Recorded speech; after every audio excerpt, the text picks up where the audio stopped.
Bonjour à tous.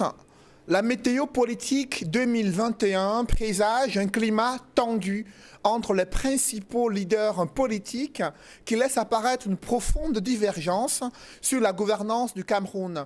D'un côté, le président de la République, Paul Biya, tance son adversaire politique, regrettant que certains Camerounais regroupés autour du professeur Maurice Kamto, dont les ambitions avaient été déçues lors de la dernière élection présidentielle, aient profité des difficultés sécuritaires et sanitaires pour tenter de susciter une insurrection faussement appelée marche pacifique. Face aux critiques véhémentes sur l'imperfection de la démocratie au Cameroun, le chef de l'État estime que son pays est une jeune démocratie où le processus électoral se déroule selon les dispositions de la Constitution et selon les règles fixées par les lois en vigueur au Cameroun. Cette peinture de la démocratie camerounaise est aux antipodes du tableau sombre que dresse le président national du mouvement pour la renaissance du Cameroun. Pour le professeur Maurice Kamto, l'ensauvagement de l'appareil d'État a franchi un nouveau cap qui mène vers un totalitarisme décomplexé dans un pays où des milliers de Camerounais sont brutalisés, torturés et traduits devant le tribunal militaire pour avoir dénoncé un mauvais système électoral qui rend impossible l'expression démocratique du peuple et des Camerounais victimes de répression pour avoir manifesté leur désapprobation de la guerre fratricide qui saigne le Cameroun depuis de nombreuses années. Accusé de cynisme, d'obstination pour le chaos politique et de priorisation de l'option militaire sur le théâtre de la crise anglophone, le chef de l'État répond que son gouvernement n'a jamais cessé d'apporter la preuve de sa volonté d'ouverture et de dialogue en libérant par exemple de nombreux ex-séparatistes anglophones et en accélérant, dit-il, la mise en œuvre d'une politique de décentralisation axée sur un statut spécial pour les régions du nord-ouest et du sud-ouest. Pourtant, l'insécurité dans les régions anglophones continue de porter préjudice au Cameroun et les arguments du président de la République n'ont pas convaincu les États-Unis d'Amérique, partenaires du Cameroun. Le Sénat américain vient d'adopter une loi qui exhorte l'administration américaine à envisager des sanctions ciblées contre des ministres camerounais et des dirigeants séparatistes responsables d'exécutions extrajudiciaires, de torture ou d'autres violations flagrantes des droits de l'homme reconnues sur le plan international, déplorant le faible engagement de la France pour éviter l'enlisement du conflit armé au Cameroun. Le Sénat américain exige la mise en place d'une médiation internationale pour mettre fin à la crise anglophone au Cameroun. Qu'est-ce qui explique ce bras de fer entre Paul Biya, le chef de l'État, et Maurice Kamto, président du MRC, sur le processus démocratique au Cameroun ? Le Cameroun est-il une jeune nation, une jeune démocratie en cours de construction ou le théâtre d'une dictature à peine voilée après 4 ans de conflits armés dans le nord-ouest et le sud-ouest? Une médiation et des sanctions internationales ciblées vont-elles être imposées au Cameroun? Et qu'en est-il des défis socio-économiques attendus pour l'année 2021? Ces questions brûlantes de l'actualité constituent l'ossature de droit de réponse. Mesdames, Messieurs, bienvenue dans cette émission où le choc des idées fait jaillir la lumière. Et pour cette première édition de l'année 2021, je reçois sur ce plateau Célestin Bedzigui, président du PAL. Vous avez soutenu le candidat Paul Biya à la dernière élection présidentielle. Vous êtes également maire adjoint à Monatélé. Merci d'être avec nous ce dimanche. C'est moi qui vous remercie, Cédric, mais je profite aussi pour adresser mes vœux les meilleurs à tous nos compatriotes qui vont nous faire la faveur de nous suivre au cours de l'heure que nous commençons ensemble aujourd'hui.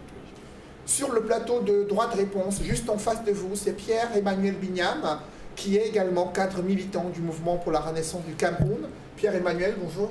Bonjour Cédric et bonjour à tous mes companélistes. Mes vœux les meilleurs pour tous les Camerounais qui nous suivent en ce moment, ceux qui vivent à l'intérieur du pays et ceux qui sont dans la diaspora.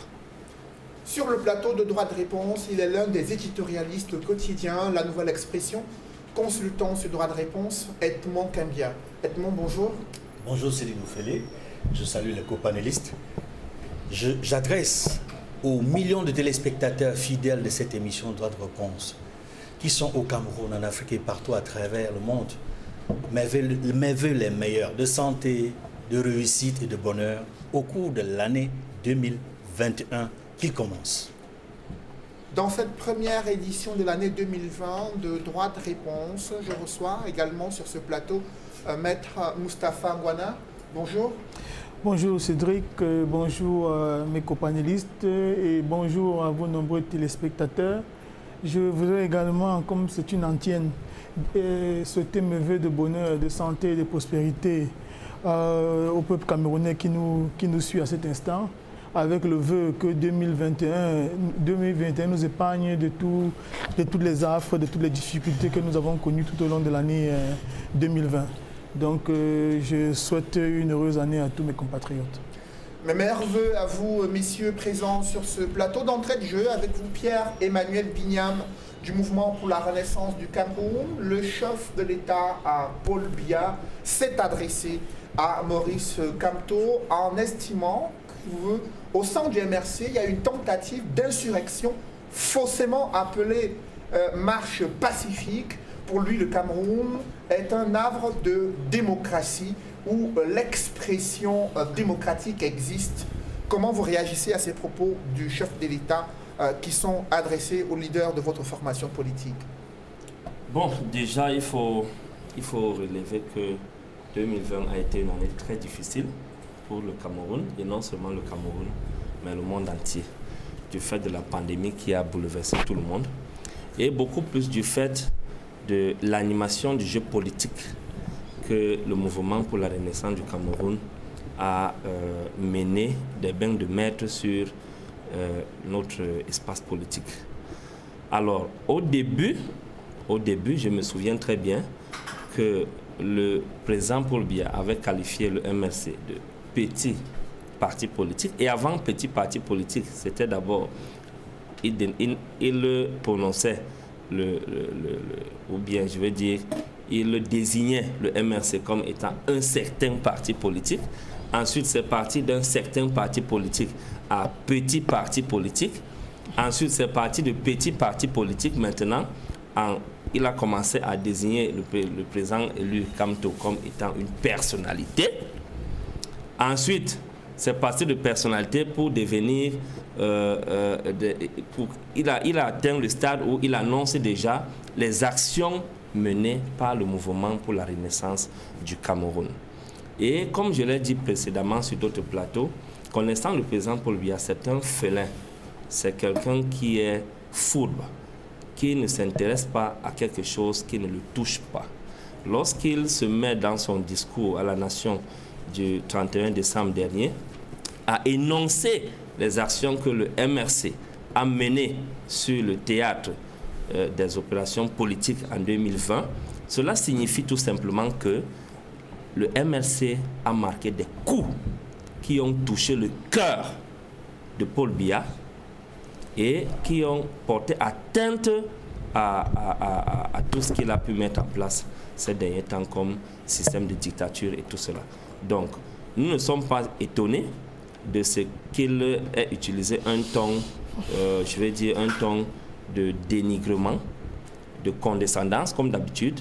Mais au fond, nous savons que le pénalty est entré. Le pénalty est entré parce que le président Paul Biya, c'est quelqu'un qui a une façon de minimiser aux yeux du peuple camerounais des faits qui, par ailleurs, il sait lui-même que ce sont des faits majeurs qui concernent nos sociétés. Donc, son discours nous a également montré qu'il a son Cameroun à part, et il a une catégorie de Camerounais à qui il s'adressait uniquement et dont il est le président.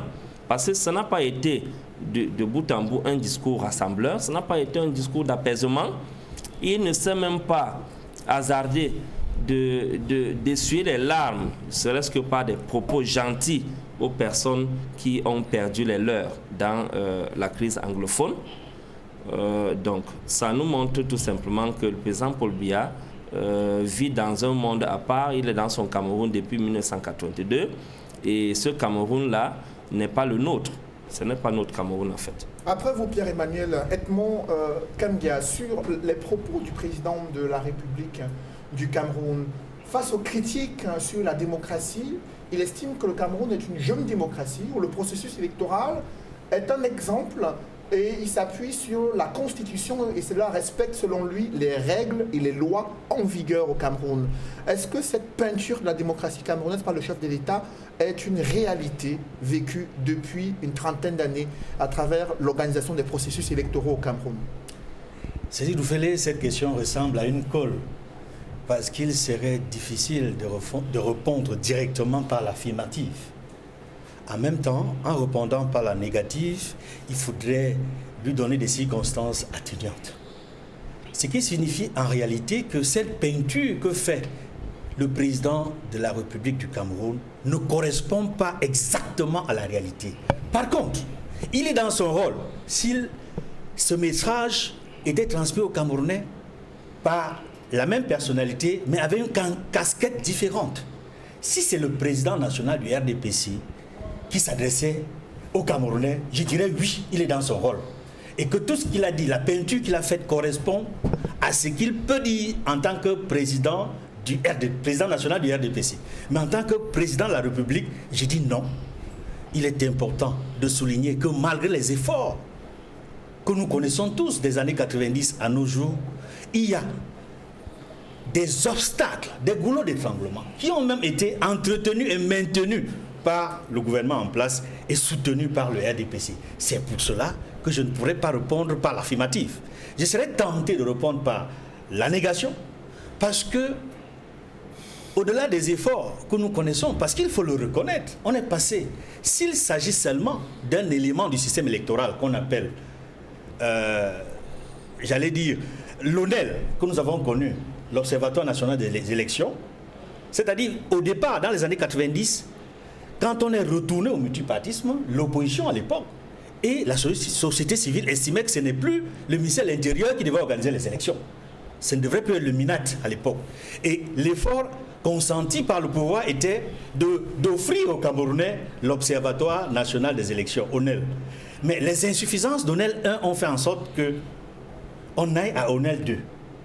Mais très vite, les grosses insuffisances d'ONEL 2 ont poussé l'opposition à obtenir, non pas la commission électorale nationale indépendante que l'opposition continue à souhaiter jusqu'aujourd'hui, mais on a eu ELECAM, Elections Cameroun 1, Elections Cameroun 2, et l'opposition aujourd'hui souhaite, au minimum, Elections Cameroun 3, ou alors tout simplement la commission électorale nationale indépendante. Parce que ELECAM qui existe aujourd'hui, malgré la loi qui l'organise et explique son fonctionnement, qui souligne même que c'est un organe indépendant, la réalité montre que ELECAM n'est pas un organe indépendant. Il est à la solde du pouvoir. Ça, c'est d'un.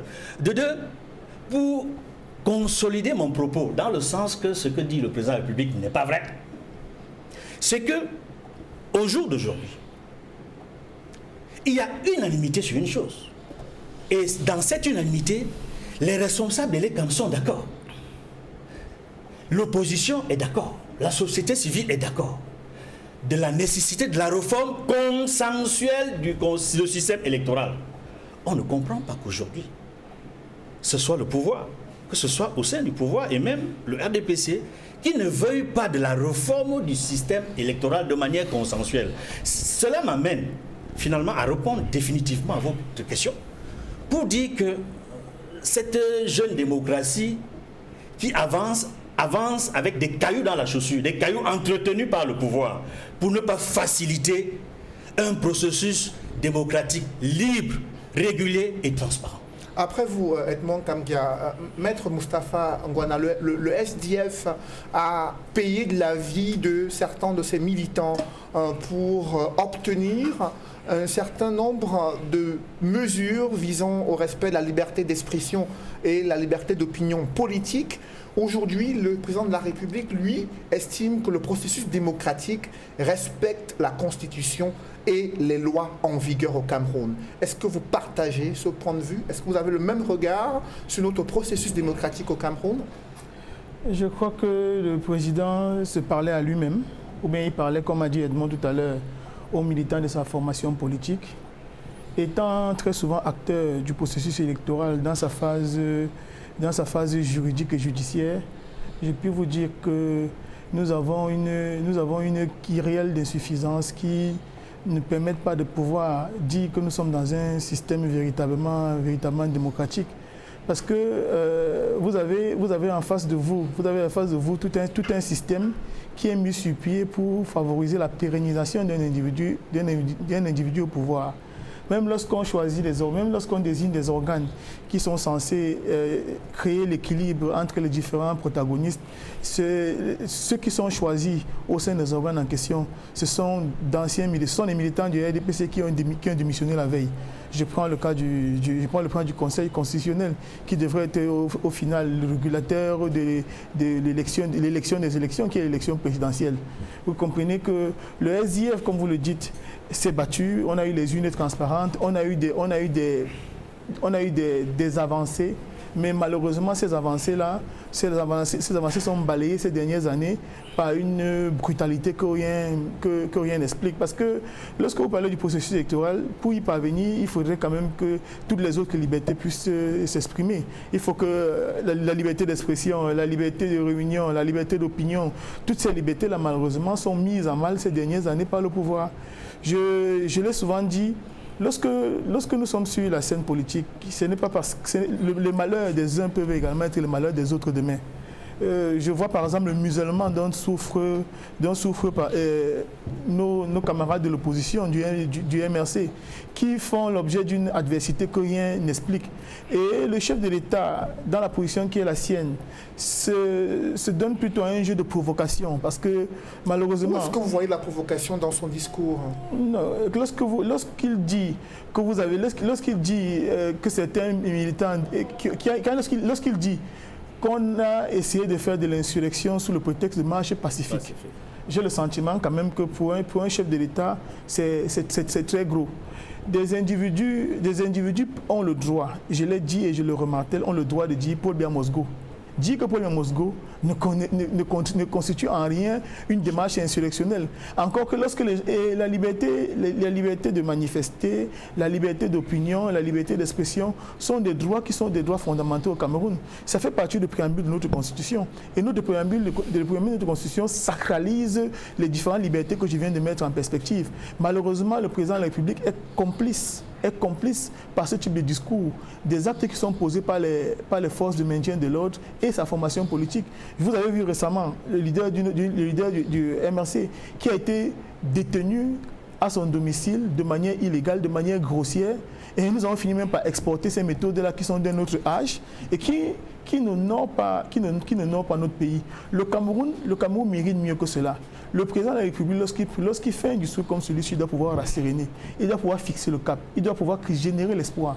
Malheureusement, on a le sentiment que c'était une espèce de sophisme, parce que je voulais même dire philosophie, mais non, c'était du sophisme pur. Le président était partout sauf là où on l'attendait. Quelles sont les perspectives du Cameroun dans les prochaines années? Je sais qu'il y a des volets économiques que vous allez aborder tout à l'heure, mais où est-ce qu'on va? Où est-ce que va le Cameroun? On parle aujourd'hui de stratégie nationale de développement, sans avoir fait le bilan du DSCE. On est en train d'avancer, on avance droit dans un mur, et si ce n'est dans un gouffre qu'on est en train de tomber. Donc malheureusement, notre pays est à la croisée des chemins, et j'espère que cette année sera meilleure, et je le dis toujours, quelle que soit la méthode qui sera utilisée aujourd'hui, qui va permettre à ce qu'il y ait renouvellement de la classe politique camerounaise, je suis preneur. Il faut qu'on le dise. Le Cameroun est aujourd'hui ankylosé, sclérosé, parce que son chef est inaudible. Il est inaudible et il est quasi inexistant. C'est pourquoi quand les gens disent parfois qu'il est mort, c'est pas la mort physique, mais c'est parce que monsieur est totalement absent de toutes les questions qui intéressent la vie de la nation. Ce qui donne la possibilité aujourd'hui aux gens de voguer à volo. Vous entendez le Premier ministre prendre une mesure le matin, c'est le ministre de l'administration territoriale qui dit exactement le contraire. Donc vous comprenez qu'il n'y a pas de capitaine à bord. Le gouvernail a foutu le camp. Donc nous avons absolument besoin de ce qu'on puisse nous rasséréner au terme d'une communication comme celle-là, et qu'on puisse savoir où est-ce qu'on amène notre pays, et qu'on puisse également faire le bilan de l'année qui s'est écoulée. Malheureusement, nous n'en avons pas eu le sentiment. Après vous, Maître Moustapha Ngwana, Célestin Bedzigui, le professeur Maurice Kamto parle d'ensauvagement de l'appareil de l'État. Pour lui, le Cameroun est devenu un totalitarisme décomplexé, alors que le chef de l'État, Paul Biya, estime qu'il y a un processus démocratique qui est en cours et qui plutôt est en construction et qu'il œuvre pour que le Cameroun reste un pays démocratique. Sur ces deux regards sur la vie publique nationale au Cameroun, quelle est votre position? Bon, je voudrais d'abord dire que vous ne me ferez pas tomber dans cette trappe qui serait ici de venir juger les propos du professeur Kamto. Il est président du MRC, je suis président du PAL. S'il faut que j'ai à juger les propos de quelqu'un, c'est d'abord les miens et éventuellement ceux du président de la République. Et d'ailleurs, je dois le souligner en passant, que je suis pas très à l'aise lorsque j'entends dire que tel est élu, tel n'est pas élu. Vraiment, ça ne me semble pas être approprié. Ceci étant dit, je vous avais retenu, je m'interdis d'interpréter les propos du professeur Kamto. Il est président du parti, je suis président du parti, il ne me revient pas d'interpréter les paroles d'un représentant du parti. Ceci étant dit, disais-je, pour moi, cette année 1991, c'est le discours du président, notamment relativement à la démocratie, devrait nous amener à réfléchir en profondeur. Pourquoi? Parce que 2021, c'est le 30e anniversaire de la tripartite, au cours de laquelle ont été jetés les fondements de la démocratie que nous devrions vivre aujourd'hui. Aujourd'hui, après 30 ans, nous devrons être en pleine démocratie au Cameroun. Et nous sommes à quel niveau concrètement, 30 ans après? Non, mais je veux dire, mon verdict est simple, c'est par un apothème. Je dis, on ne peut pas être en démocratie dans un pays où il y a encore des prisonniers d'opinion. Donc nous ne sommes pas en démocratie. Malheureusement, il y a une certaine pratique qui est difficile à expurger du comportement du système gouvernant, qui est celle de cette légèreté à priver les autres Camerounais de liberté parce qu'ils ont émis une opinion. Il y a cette pratique qui est là et qui, en vérité, signe un fait indéniable. Nous ne sommes pas en démocratie parce qu'en démocratie, on ne peut pas avoir des prisonniers d'opinion. Or, au Cameroun, nous avons encore des prisonniers d'opinion. Et ça, de manière incontestable, c'est ce qui doit être dit. Et moi, je dis, si le chef de l'État nous suit en ce moment, moi, je l'inviterai tout simplement. Il l'a fait par le passé. Il a demandé un arrêt de poursuite, qui est un arrêt de poursuite pour tous ces Camerounais, tous ces compatriotes qui comparaissent devant le tribunal militaire ou qui sont déjà condamnés. Mais le gouvernement les accuse d'être les auteurs d'un projet insurrectionnel, d'où les procédures judiciaires en cours. Vous savez, que pensez-vous de la démarche du gouvernement face à ceux qui ont manifesté plusieurs fois pour dénoncer justement la situation du pays? C'est bien ce que je dis. Je dis que des attitudes comme celles-là sont des manifestations d'une répression de la démocratie. Ils doivent être condamnés et on doit mettre un terme à cela. Ça, c'est essentiel. Parce qu'on ne peut pas estimer que la démocratie ne peut se manifester que selon la vision de certains. Je ne pense pas que ce soit monsieur le ministre, j'ai entendu parler du ministre de l'Intérieur, le ministre de l'Administration éditoriale, qui doivent fixer la manière dont la démocratie doit être exercée dans notre pays. Non, il y a une question de bon sens. Et d'ailleurs, si on regarde autour de nous, on voit bien que certaines formules utilisées comme un appel à l'insurrection ou toute autre chose, ou président élu ou autre, n'ont pas donné lieu à ouverture des portes des prisons. Vous avez vu au Zaïre, au Congo, je veux dire, après l'élection de Tshisekedi, son adversaire, Faoulou, il a continué à se proclamer président élu. Il a organisé des grosses manifestations. Jamais personne n'a été arrêté et cela n'a pas du tout changé le cours normal des choses. Alors, pour revenir quand même à ce point précis, je crois que le débat qui se déroule, ou bien le ping-pong qui se déroule entre deux présidents du parti, je les considère comme des présidents du parti. Entre deux présidents du parti. Président national du RDPC et président du MRC, oui. Oui. Je pense que cette partie de ping-pong-là ne sert pas le Cameroun, encore moins les Camerounais. Parce qu'aujourd'hui, on nous enferme dans un débat politicien. On ne devrait plus en être là. La question centrale pour le Cameroun aujourd'hui, c'est la question économique. C'est elle qui détermine les conditions de vie des Camerounais. Autrement, mais avant qu'on y parvienne, oui. Il y a des problèmes de fond qui persistent dans ce bras de fer qui concernent le système électoral et le processus électoral au Cameroun. Oui. 2 ans après l'élection présidentielle, il y a des leaders politiques ayant participé à ce scrutin qui ont posé le problème relatif à la révision du système électoral. Un problème qui est posé depuis de nombreuses années par le SDF. Sur ce point-là, sur ce point précis, il est évident qu'en République, la recherche de solutions consensuelles est le meilleur procédé qui soit. Le fait que le régime ou le système gouvernant ne veuille pas une véritable confrontation d'idées et se contente plutôt de manifestations sous forme de, je voudrais dire, de cosmétiques, bloque le débat aujourd'hui. Et finalement, ceux qui suivent, ils sont dans leur jeu, ceux qui suivent le régime dans son jeu, nous enferment dans une démocratie comprise comme procédure. Parce qu'ils jouent le jeu, ils créent des organes, ils créent des mécanismes comme le vote, mais au fond, la culture démocratique n'est pas inclus dans le comportement des Camerounais. Or, il faut que nous passions d'un état de démocratie en tant que procédure et qu'on passe à la démocratie en tant que culture. Parce que la démocratie en tant que culture, elle est beaucoup plus exigeante.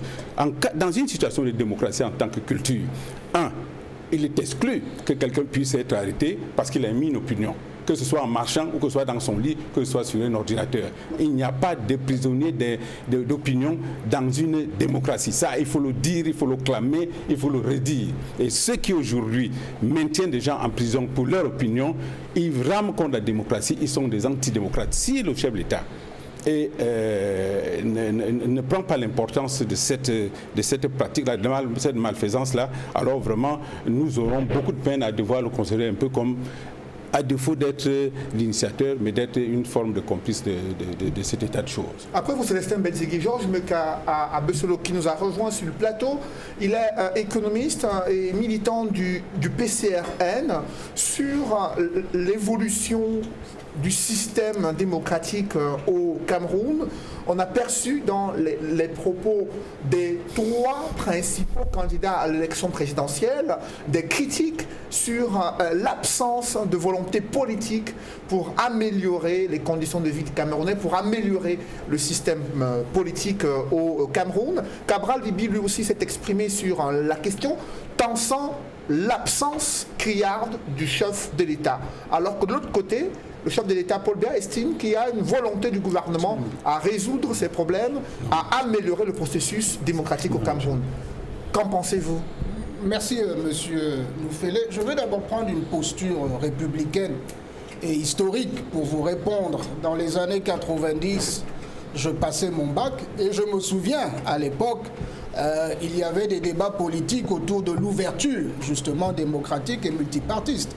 Et à mon jeune âge, j'ai observé même des cadres du RDPC qui étaient descendus dans la rue et avaient dit non au multipartisme. Mais en dernier ressort, c'est leur président du parti, chef de l'État, qui a dit « nous allons passer à une ouverture ». Et plus de 30 ans après, moi-même, je fais l'expérience d'être candidat au régional au sein du Vouri. Première expérience politique, nous sommes descendus sur le terrain, nous avons rencontré les chefs traditionnels, nous avons rencontré les conseillers municipaux. Ça a été un dialogue pour moi franc. Bien évidemment, je suis sorti gagnant.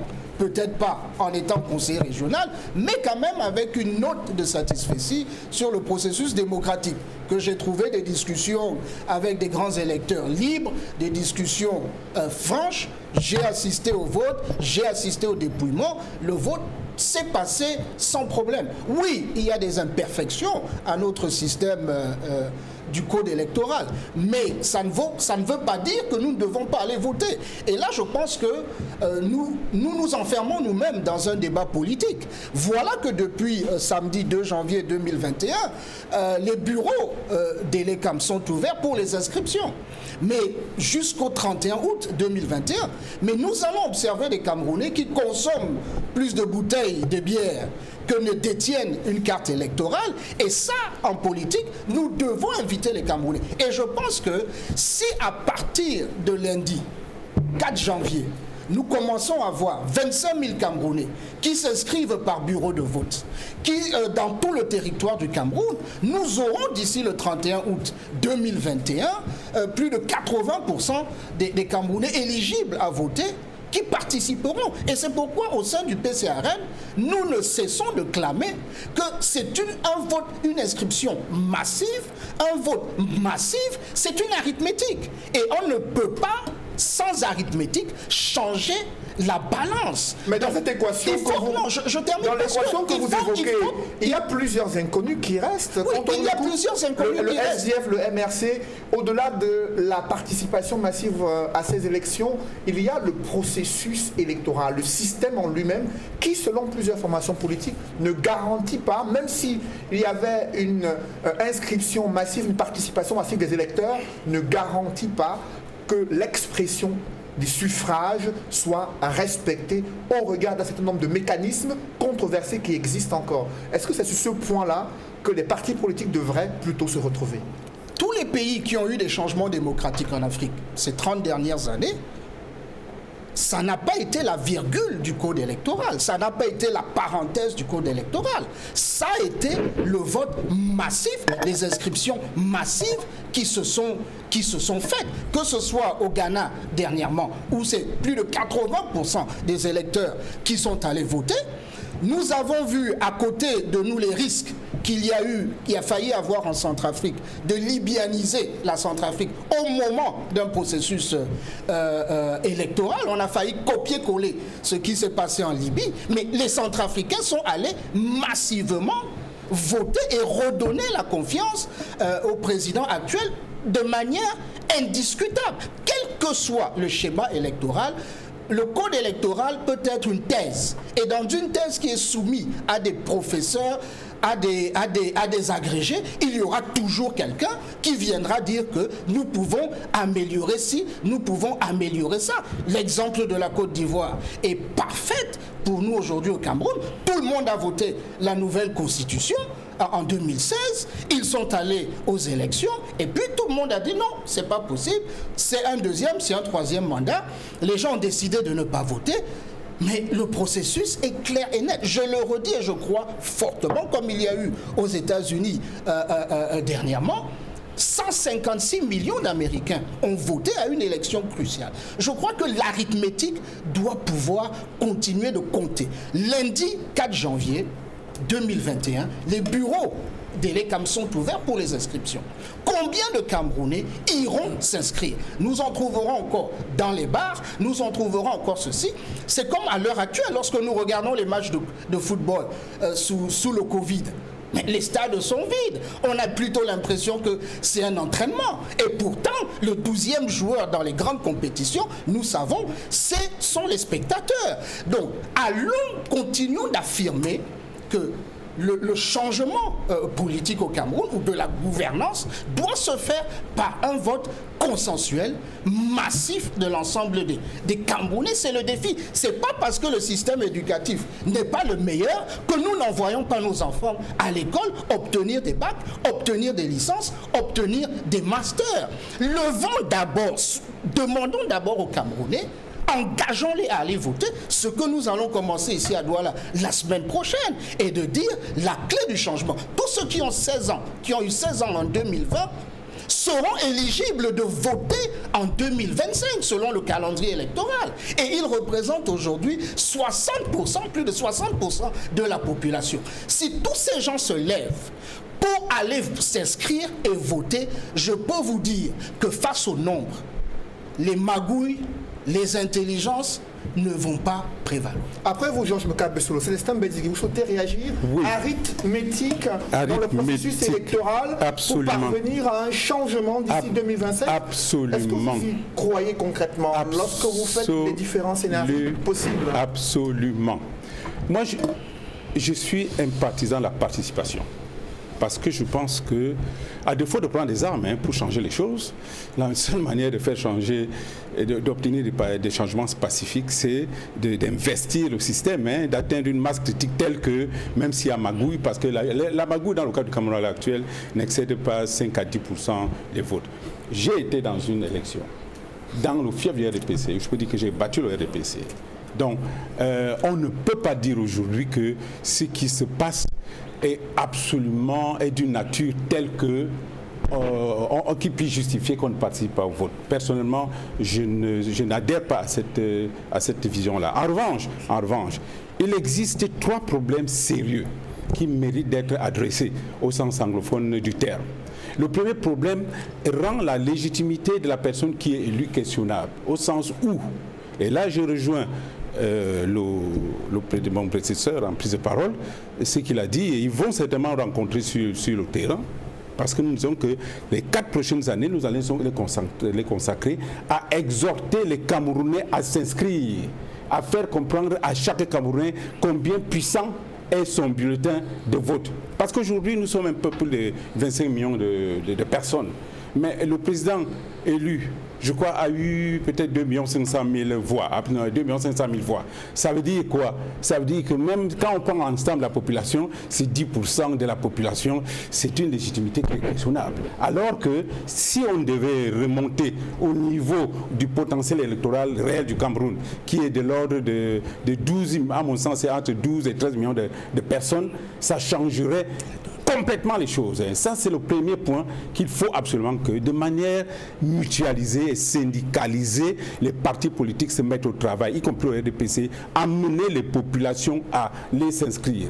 Le deuxième point porte sur l'influence abusive utilisée par les agents supérieurs de l'État au moment du vote, qui descendent sur le terrain et constituent une espèce de... Et ils mettent les populations dans une espèce de grille en acier pour qu'elles ne sautent pas hors de leur influence, parce qu'ils font croire que s'ils ne sont pas votés dans leur village, ils vont perdre leur poste à Yaoundé. C'est-à-dire c'est un point capital où il y a un abus, et il y a un abus qui ne peut pas continuer à être toléré. Et le troisième point, c'est la transparence de l'origine des ressources utilisées par les uns et les autres pour les campagnes électorales.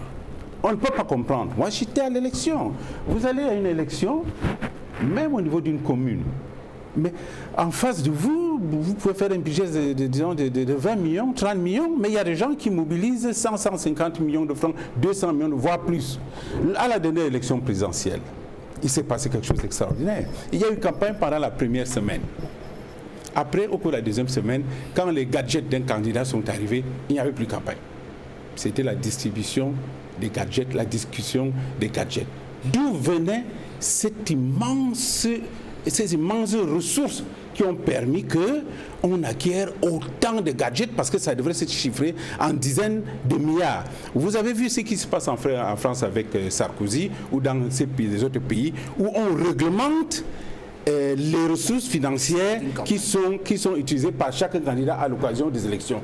Tant qu'on laisse perdurer un tel déséquilibre et tant que l'origine des fonds utilisés n'est pas du tout identifié, on va continuer à se plaindre, on va continuer à dire il faut une réforme du système. Et effectivement, il faut une réforme du système, il faut une conversation sur ce sujet, mais de mon point de vue, cette conversation devrait porter sur ces 3 points. Alors, 1, les inscriptions, 2, l'influence des fameuses élites, 3, les prélèvements des fonds publics par certains candidats pour pouvoir battre campagne.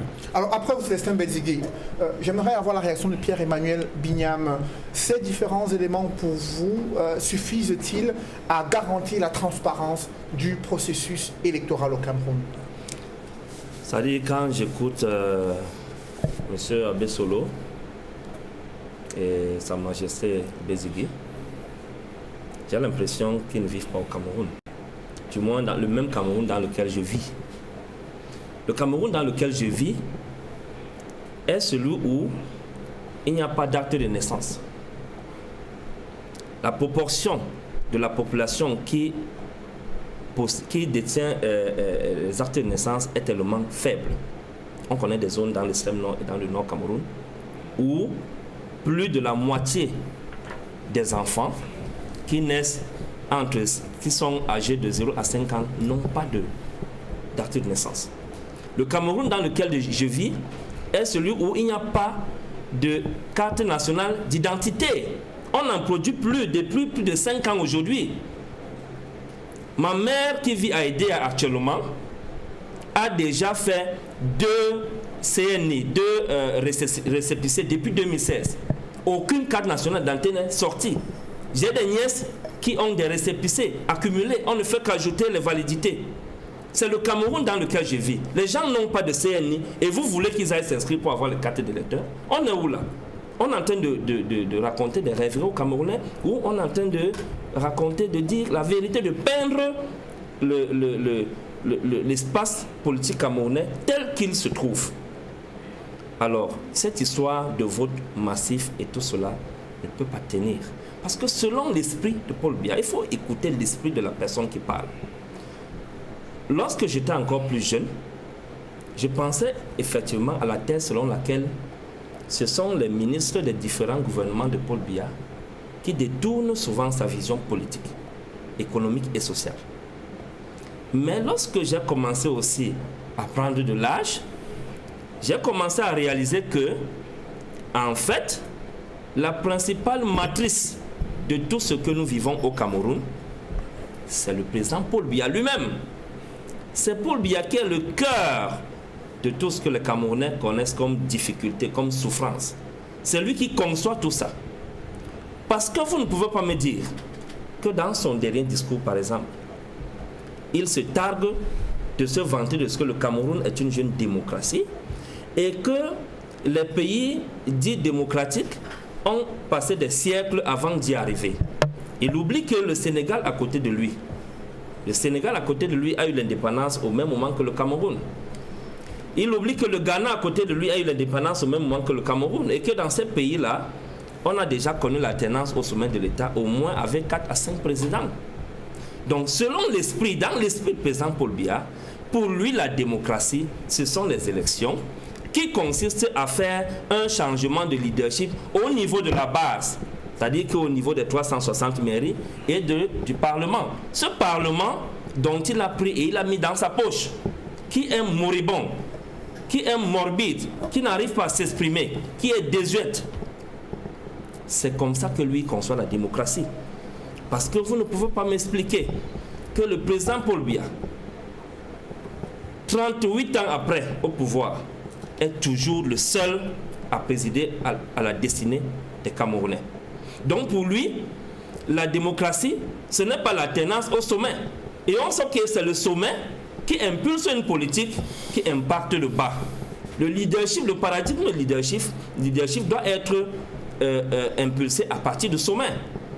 Et selon Paul Biya, le sommet doit rester statique parce que sa chaise est une chaise sacrée.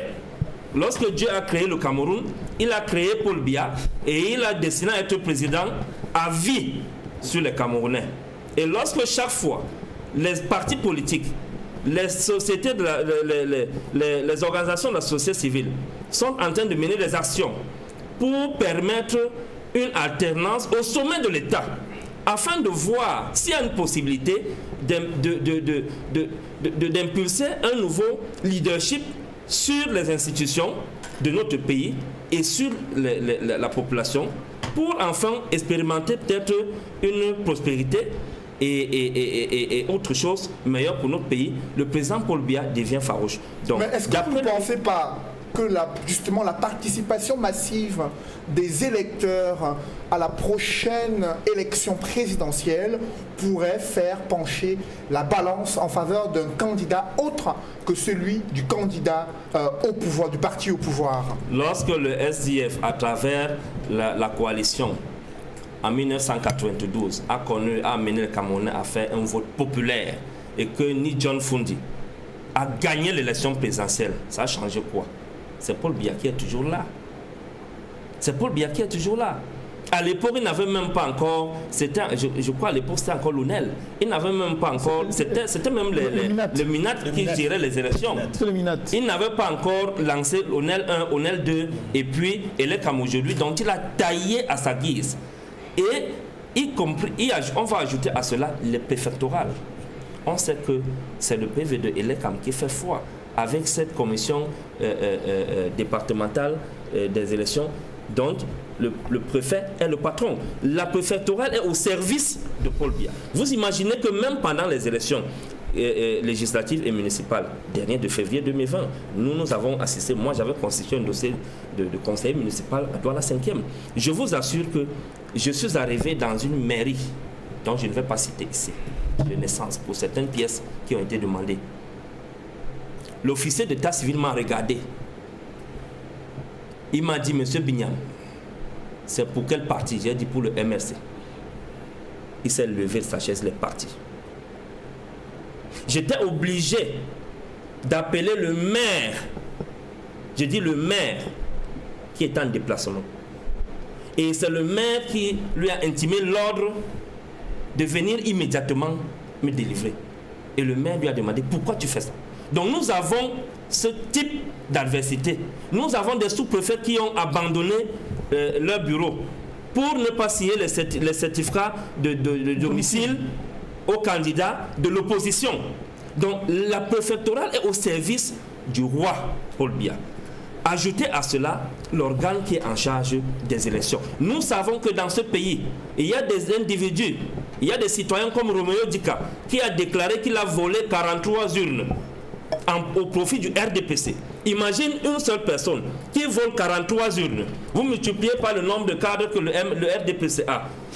Et vous mettez même 40 urnes par personne.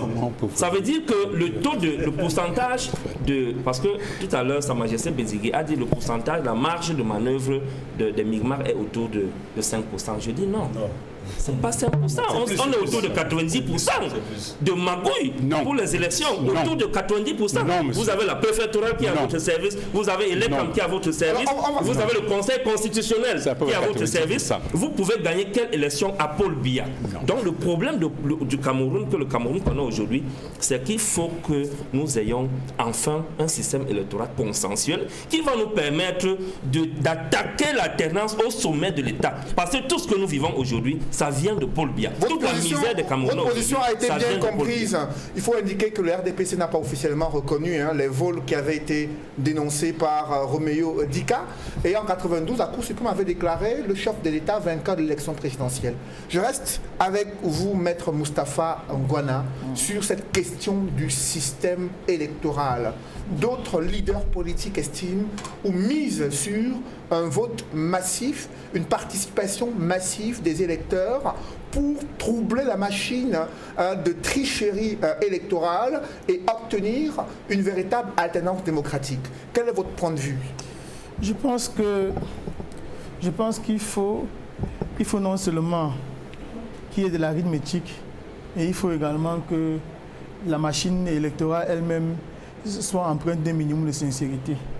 Je crains que mon ami Bignam, dont je partage très souvent l'opinion, ne tienne un propos qui puisse décourager plus tard les Camerounais à pouvoir participer véritablement au jeu électoral. Exactement. Parce que ce qu'il faut savoir, c'est que dès à présent, il faut toujours encourager les Camerounais à pouvoir s'inscrire.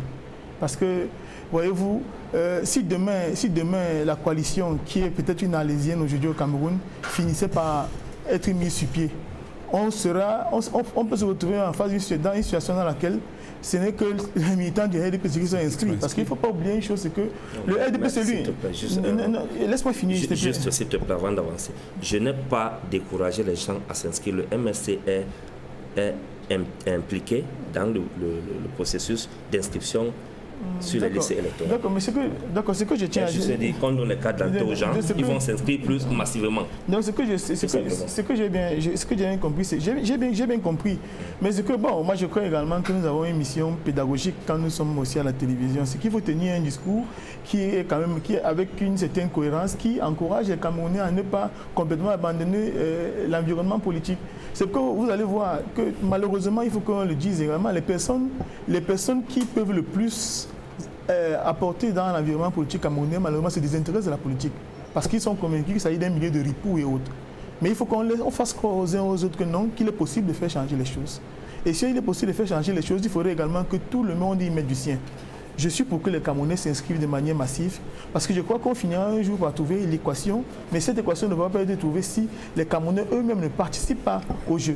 Donc je pense qu'il y a une dimension arithmétique qu'il faudrait avoir, Et je suis également conscient des différentes difficultés qu'il y a à pouvoir mettre sur pied, à pouvoir constituer même seulement les dossiers pour les candidats. Mais ces difficultés-là ne doivent, c'est-à-dire que nous aussi de l'opposition devons trouver les moyens de pouvoir contourner ces difficultés, parce que je lisais encore une tribune, je crois que c'est mon gars qui l'a fait.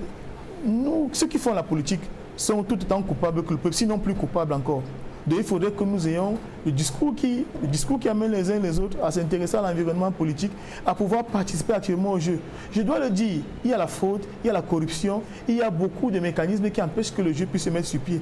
Mais je suis convaincu également d'une chose, c'est que si les citoyens participent de manière active et que chacun décide de veiller à son vote, ça dit que la fraude va peut-être exister, mais elle va être amenuisée, véritablement. Voyez-vous, par exemple, dans les grands centres urbains, je prends par exemple Douala, il est plus difficile de tricher à Douala que de tricher, par exemple, dans l'arrière-pays. Parce qu'à Douala, il y a des gens à un certain niveau, dans les grandes villes, les gens à un certain niveau, et contrôlent mieux le vote que dans les villages où les gens se font acheter avec 1000 francs, 2000 et autres, vous comprenez, et les gadgets. Donc on est content d'avoir reçu un panier. Avec le panier en question, bon, on se dit qu'on est obligé d'aller voter. Donc il faut que l'arithmétique soit mise sur pied, mais il faut également que le système dans son entièreté soit toiletté. Et les systèmes modernes aujourd'hui, c'est les élections à 2 tours. C'est les élections à 2 tours. Il faut qu'il y ait une élection présidentielle à 2 tours au Cameroun. On en a véritablement besoin. Il faut qu'il y ait une biométrie intégrale. Parce que je crois que quand on parle de fraude aujourd'hui, si la biométrie est intégrale, je peux vous dire qu'on va limiter de manière substantielle la fraude qui est aujourd'hui perpétrée et qui permet au RDPC de gagner même lorsqu'il ne devrait pas. Parce que j'étais au Conseil constitutionnel, j'ai plaidé un dossier avec le professeur Koumbondo était avec nous au Conseil constitutionnel. Je crois qu'il a parlé du bureau de vie de son village, c'est Boumenou, où il y a au moins 100% de votants. Or, sur la liste des électeurs, il y avait au moins 5 personnes qui étaient décédées et dont il avait été aux effets d'au moins 3, puisque ce sont ses cousins, c'est le même clan. Vous comprenez? Donc, quand on a affaire à des situations comme ça, si on a la biométrie intégrale, depuis l'établissement de la carte jusqu'au résultat, ça fait que vous ne pouvez pas venir voter pour quelqu'un qui est décédé. Donc le système, il y a une espèce d'autocontrôle à travers la biométrie qui permet que le système soit encore plus efficient. Donc je pense qu'aucune solution n'est écartée. Il faut absolument qu'il y ait une véritable arithmétique, que les forces politiques, que les Camerounais s'inscrivent massivement sur les listes électorales et surtout qu'ils soient des acteurs. Parce qu'en réalité, les Camerounais se comportent comme s'il y a un héros messianique, comme si la manne tombera du ciel. Aucun peuple chaque peuple se sauve par lui-même. Chaque peuple se sauve par lui-même. Donc les Camerounais doivent participer au jeu électoral. Et j'ai coutume de le dire même sur votre plateau. Moi, je suis très fort en peine lorsque je parle de la situation de notre pays. Nous avons au sud du Sahara l'une des meilleures substances grises. En termes de capacité intellectuelle, le Cameroun est de très loin au-dessus de la plupart des pays qui l'environnent. Mais pourquoi est-ce que ça ne marche pas? Ça ne marche pas effectivement parce que ceux qui doivent être les acteurs, ceux qui doivent participer au jeu politique, préfèrent l'abandonner parce qu'ils disent que c'est une affaire de ripoux et autres. Et on finit par se retrouver avec des acteurs qui jouent à un jeu malsain où les ministres disent vous êtes le meilleur président du monde mondial et on dit que vous avez été avocat. Non, ce n'est pas comme ça que cela doit se passer. Je pense que nous pouvons faire les choses différemment. Nous pouvons donner de l'espoir à nos populations, nous pouvons donner de l'espoir à notre pays et notre pays doit pouvoir sortir de l'ornière dans lequel il se trouve parce que nous les acteurs du processus électoral, nous avons mis sur pied une machine qui permet aux choses d'avancer. Le Conseil constitutionnel même lui-même doit être toiletté. Il doit être toiletté. Elekam doit être toiletté. Puisque Elekam même, dans ses derniers rapports, dit clairement qu'il faut qu'il y ait une réforme du système électoral.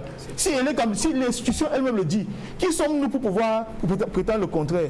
Donc nous avons certes besoin de l'institution, mais si l'institution finit par être toilettée et qu'il n'y a personne pour aller voter, on risquera de se retrouver avec quasiment les mêmes résultats. Donc je pense qu'il faut qu'il y ait un savant dosage, aussi bien de l'aménagement du système dans son intégralité par des textes qui sont novateurs, qui tiennent compte des véritables équilibres démocratiques, qui ne protègent pas les intérêts d'un seul individu, mais à côté, il faut que le peuple camerounais lui-même fasse l'effort qui est nécessaire pour pouvoir se libérer de la dictature sous laquelle nous ployons depuis plus de 5 décennies. Et pour susciter l'espoir, Edmond Kamgia, il faudrait bien que les Camerounais puissent vivre décemment et avoir accès à 3 repas par jour et les moyens de pouvoir subvenir aux besoins de leur famille. Ça n'a pas été une réalité en 2020 avec l'impact économique de la crise sanitaire.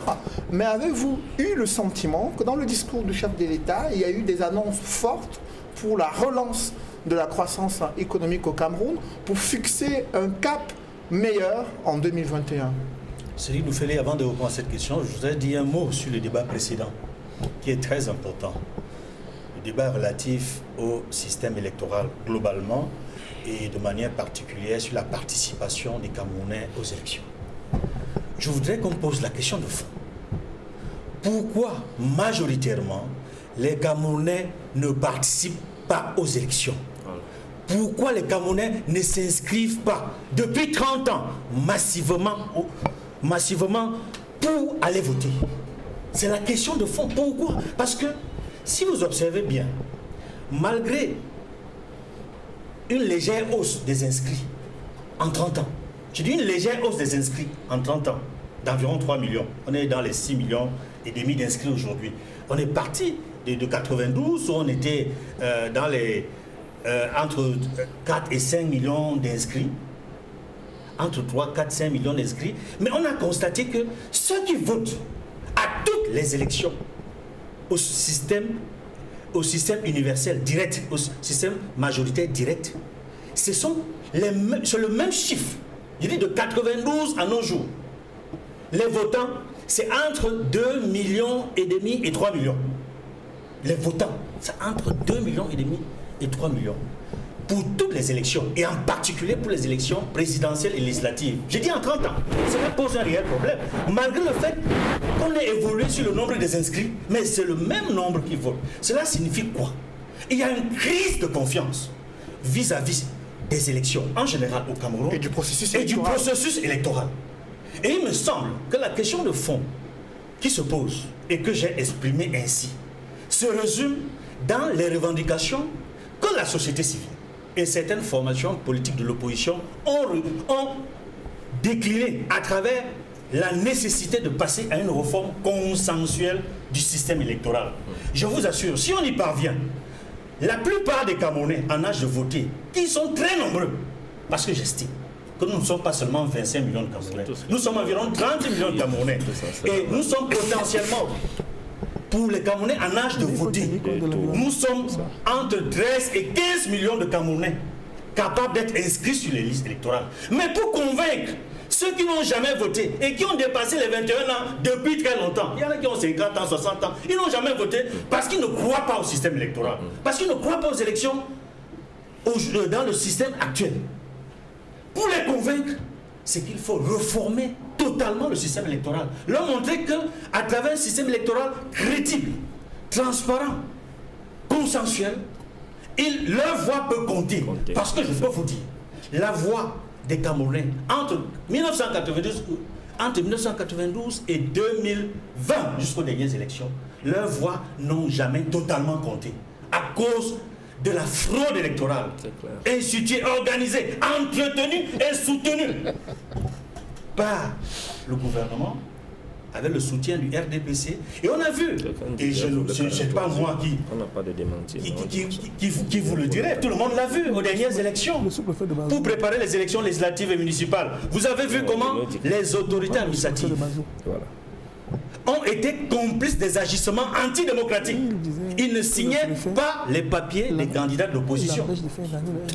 J'ai dit, et cela résume le fait que la préfectorale, notamment les sous-préfets, ont été associés à la manœuvre de fraude qui viserait à empêcher ce que certains ici appellent la masse critique, non seulement à s'inscrire, mais à être éligible. Ça ne rassure pas ceux qui ne se sont jamais inscrits.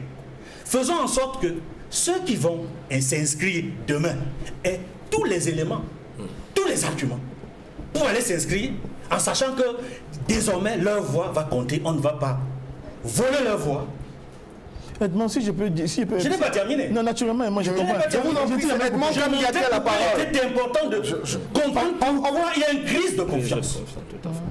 Et c'est cette crise de confiance qui empêche la masse critique jusqu'aujourd'hui.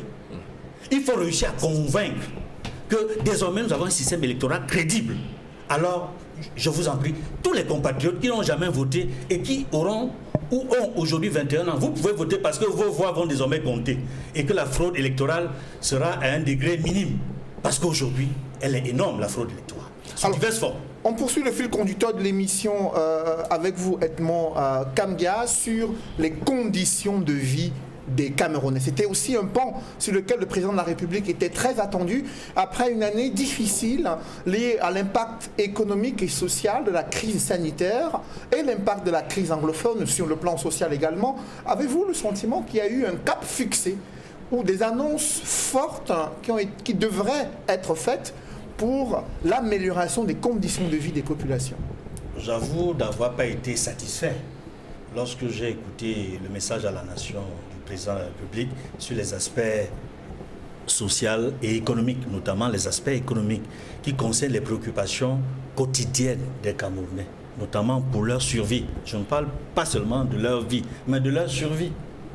J'ai eu droit, en tout cas nous avons eu droit à un discours où on nous a évoqué, certes, la situation difficile que nous avons connue par une année sombre à cause des conséquences de l'impact du Covid, de la pandémie Covid-19.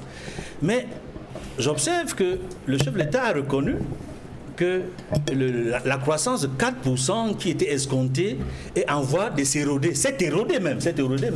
Mais j'ai été très surpris lorsque, en fixant la stratégie, n'est-ce pas, la nouvelle stratégie qui a été mise en place pour remplacer le DSCE, il évoque une croissance d'un taux de 8%.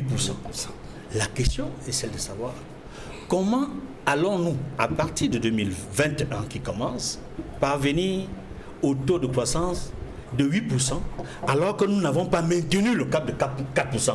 Nous ne l'avons pas maintenu parce que nous sommes à moins de 4%. Quels sont les éléments d'étape qui nous permettront d'atteindre le taux de 8% afin d'envisager la possibilité, parce qu'il a également fixé un cap 2030 qui serait peut-être un passage avant d'atteindre l'émergence selon lui de 2035. J'ai trouvé cela très flou, imprécis, et j'aurais aimé que ceux qui l'ont aidé à faire ce discours nous apportent des éléments précis, que l'expertise économique soit mise à profit pour mieux éclairer les téléspectateurs, pour mieux éclairer les Camerounais, pour qu'on puisse comprendre comment est-ce qu'on va passer de moins de 4% d'un taux de croissance dans le contexte actuel où les entreprises, certaines ont fermé, les entreprises ont fermé à cause de l'impact de la Covid-19. On a 2 zones économiquement sinistrées dans le nord-ouest et le sud-ouest. Qu'est-ce qui est fait pour faire en sorte que les zones économiquement sinistrées redeviennent des zones normales où nous pouvons exploiter toutes les ressources, notamment agricoles ou pétrolières et autres que l'on avait dans ces 2 régions-là. Parce que ce n'est pas pour cette année ou pour demain que les zones économiquement sinistrées cesseront de l'être. Pour la simple raison que le Cameroun n'a pas du tout avancé vers un cessez-le-feu qui permettrait de trouver l'accalmie ou la possibilité d'imaginer la possibilité d'une relance économique dans ces 2 régions, mais pas seulement dans ces 2 régions. On a 3 régions, la partie septentrionale, et Paul Biya a parlé de ces régions-là, à cause de la guerre contre Boko Haram. Ces zones-là également sont des zones difficiles. L'Est aussi. On n'en attend pas beaucoup. Paul Biya a également parlé de la partie orientale. C'est-à-dire l'Est du pays, qui subit des assauts, des grands bandits, selon lui. Mais ce qu'il a oublié de rappeler, c'est que l'on sait depuis quelque temps qu'il y a des rebelles centrafricains de ce côté-là qui nous donnent l'impression qu'ils veulent nous attaquer et qui s'autoproclament des défenseurs de la libération du Cameroun. On ne sait pas si c'est des Camerounais ou des Centrafricains, mais c'est une zone tourmentée qui fait en sorte que les difficultés vont davantage se renforcer. Je me demande comment nous allons parvenir à atteindre ce taux de 8% en un temps record sans transition. Sur les questions sécuritaires, hein, l'armée a parcouru la frontière entre le Cameroun et le Nigeria au niveau de l'Est et l'Adamawa pour rassurer les populations qu'elles veillent au grain pour éviter toute attaque venant de l'extérieur. Georges Meka Abesolo, stratégie de développement, stratégie nationale, énoncée par le chef de l'État pour atteindre un cap de 8% sans fixer véritablement de façon officielle un calendrier d'exécution de nouvelles réformes. Est-ce que vous y croyez après avoir apprécié comment le DSE a été mis en exécution au Cameroun? En qualité d'économiste et financier, je dirais si et seulement si. Là, je pense que la vision du chef de l'État au discours du 31 décembre, elle est bonne, les orientations sont bonnes, mais à l'analyse du programme des grandes ambitions, des grandes réalisations encadrées par le DSE, devenu aujourd'hui caduc et remplacé par la stratégie nationale de développement, la vision et les orientations du chef de l'État seront jugées à leur exécution. Et c'est là où je pense qu'il faut, à mon humble avis, pour atteindre les objectifs escomptés, il faut réformer, restructurer, réorganiser et redynamiser l'action de l'exécution gouvernementale en un bataillon d'intervention rapide économique. Beaucoup de ministères, les ministères clés, doivent être ramenés au niveau de la présidence. C'est parce que le levier en termes de décision et d'exécution est le plus fort. 2, il faut prioriser les grands axes de développement. Quels sont les secteurs prioritaires? On ne peut pas les laisser simplement inscrits dans la stratégie nationale de développement. Sinon, le lendemain, c'est beaucoup de confusion intestinale au niveau du gouvernement où plusieurs départements ministériels vont se battre pour dire que ce sont leurs programmes qui sont prioritaires. Le chef de l'État peut à ce moment donner le cap en disant la priorité, c'est d'abord l'agriculture, ce sont les infrastructures, c'est la transformation et puis le reste vient après. Et mettre justement un système, ce bataillon d'intervention rapide économique qui va travailler 24 heures sur 24. C'est à ce prix-là qu'on peut rattraper le retard déjà causé par ce terrorisme sanitaire qu'a été le Covid, jumelé à nos crises sécuritaires au Nozo et à l'extrême nord, et accélérer à ce moment-là le développement. Il faudra requérir à certains secteurs comme les BTP, les infrastructures, construction, vraiment de travailler 24 heures sur 24, comme ça se passe dans d'autres pays. Donc sans cela, il sera difficile, avec déjà un budget de 2021 qui doit être financé à hauteur de 1426 milliards par de l'endettement, il sera à ce moment-là peut-être difficile si des réformes profondes, dirigistes et fortes ne sont pas mises en place. Nous devons commencer par une politique de substitution des importations, ce que le leader Cabral Libye appelle lancer les grands chantiers agro-industriels. Il faut spécialiser aujourd'hui des zones économiques comme le MBAM en notre ceinture de maïs. Nous qui importons 150 milliards de maïs par an, le Cameroun est capable et a tout le potentiel et tous les financements pour renverser cette tendance en moins de 2 ans à raison de 8 tonnes l'hectare et de transformer le maïs. Ça fait 15 ans qu'on en parle pratiquement des réformes agraires et de professionnalisation des filières agricoles compétitives, mais pourquoi ça ne marche pas, Georges? Non, ça ne marche pas parce que justement nous avons de très bonnes politiques sans avoir réfléchi, en gardant les mêmes institutions et le même système d'exécution. Il faut urgemment, de manière indispensable et obligatoire, transformer l'appareil de l'exécution étatique en un bataillon d'intervention rapide économique. C'est à ce prix-là que le retard, l'accélération, la croissance inclusive, les richesses seront créées et l'emploi. Lorsque des chantiers peuvent fonctionner 24 heures sur 24, en saison sèche, où nous n'avons pas d'hiver, où nous n'avons que 4 mois de saison pluvieuse, c'est à ce moment-là qu'on recrute les gens pour travailler. On peut s'inspirer des grands modèles qui ont été faits. La Chine en est un exemple, la Russie en est un exemple, pour dire, mettons-nous à travailler ensemble. Si nous éliminons les retards d'exécution, la stratégie nationale de développement identifie les gros risques, c'est les retards d'exécution. Mais les retards d'exécution peuvent être éliminés quand on a de la compétence, quand on exécute les marchés à temps. On a amélioré l'exécution budgétaire qui, les années précédentes, était engagée au bout de 3 mois, lancée 3 mois après dans l'année. Mais maintenant, c'est exécutoire dès le 1er janvier. Donc ça veut dire que les financements sont là, les marchés doivent être lancés, mais le secteur public doit jouer son rôle, ainsi que le secteur privé. Les deux vont de pair. Et c'est là, ce moment, si nous avons un exécutif fort dans la mise en place des chantiers du chef de l'État, nous pouvons croire que les choses vont changer. Après vous, Georges Célestin Bedzegui, comment vous entrevoyez l'année 2021 sur le plan économique? Lorsque vous parcourez le discours du chef de l'État, l'annonce de la stratégie nationale de développement, un taux de croissance à 8% d'ici 2025-2030, est-ce que les axes stratégiques de développement économique sont efficients et peuvent rassurer les Camerounais? Je pense que le discours du chef de l'État a de quoi inquiéter sérieusement. Sur quel point précisément? Sur le point la capacité de la technostructure actuelle à pouvoir atteindre les résultats qu'il promet. Je considère que le résultat synthétique, c'est un taux de croissance à 8%. Or, nous avons la preuve que cette technostructure est absolument incapable, que ce soit sur le plan axiologique, que ce soit sur le plan praxiologique, d'atteindre ces résultats-là. Nous sommes partis il y a 20 ans du DSRP, le document de stratégie de réduction de la pauvreté. À l'époque, le taux d'incidence de la pauvreté était de l'ordre de 39%. On avait comme objectif de le ramener à 10%. Le DSP est fini et la pauvreté est restée accrochée à ces 36%. Ensuite, nous sommes passés au DCE, où on a promis également la même chose, ramener la pauvreté à 20%. Ça s'appelle d'ailleurs le document de stratégie pour la croissance et l'emploi. Au rendez-vous, à l'arrivée, la croissance n'est pas là, elle n'est pas présente. On a 1,5%. Il faut le dire. Il n'y a pas l'emploi. Pas loin de 4%. L'emploi n'est pas au rendez-vous. Aujourd'hui, au Cameroun, nous évitons même de parler de taux de chômage. On parle plutôt de taux de sous-emploi. On a un taux de sous-emploi d'environ 80%.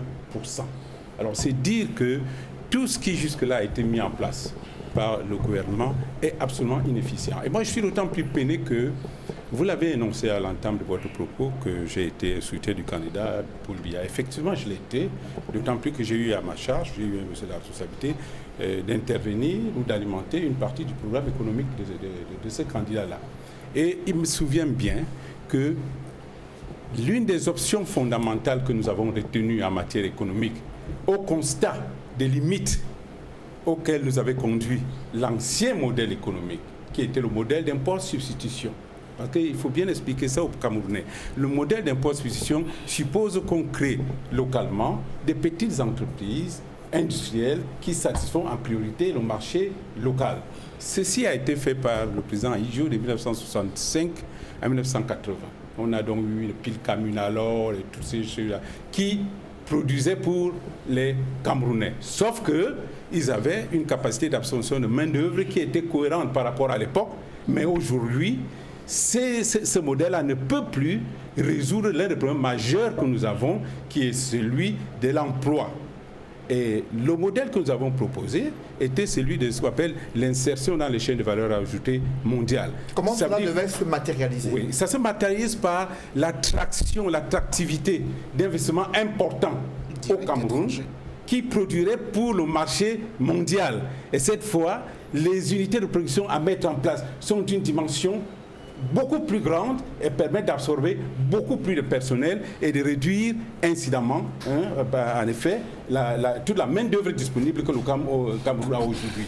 C'est cette vision-là que je suis passé sur les chaînes de télévision à l'époque, défendre pour dire que la nouvelle donne maintenant, c'est que nous allons instaurer au Cameroun un modèle d'insertion dans les chaînes de valeur ajoutée mondiale. C'est quelque chose de très simple. On regarde sur le plan mondial les différents process de production, on identifie là où il y a des niches de valeur ajoutée, et on identifie à l'intérieur là où nous on a un avantage comparatif, et on attire donc les investisseurs pour qu'ils viennent s'établir chez nous et nous mettons à leur disposition l'avantage coopératif que nous avons et ils produisent pour alimenter le monde entier sur telle ou telle niche. C'est aussi simple que ça. Est-ce que l'agence de promotion des investissements a joué ce rôle? Absolument pas. Parce que d'ailleurs, l'orientation ne lui a pas été donnée. Je vais vous livrer un petit secret.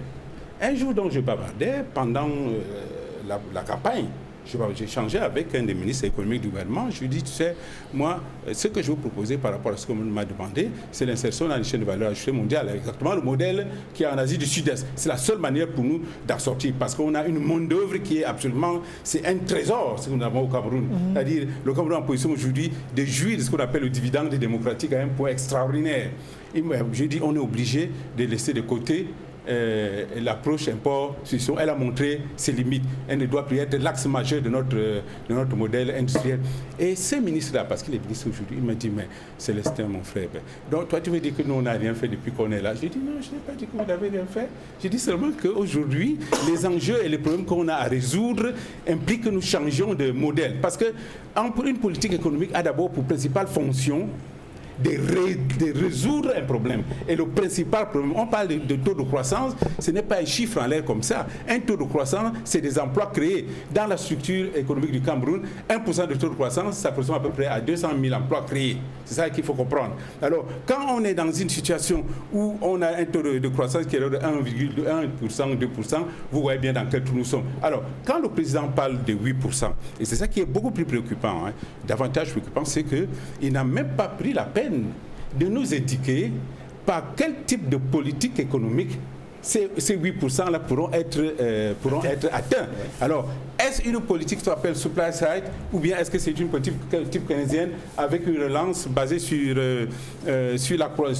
la consommation ou l'investissement, ou bien quels sont les grands chantiers qui vont permettre d'utiliser la main-d'œuvre et générer des revenus? Alors, de ce côté, c'est... Mais justement, Célestin Bézigui, justement, le Cameroun, grand chantier, infrastructure routière, autoroute attendue depuis 2014 et chantier des barrages hydroélectriques. Est-ce que sur ces points-là, vous avez une perception de ce qu'on avance vers un cap qui peut rassurer? Mais non, justement, parce que c'est quelque chose qui se joue sur deux tableaux.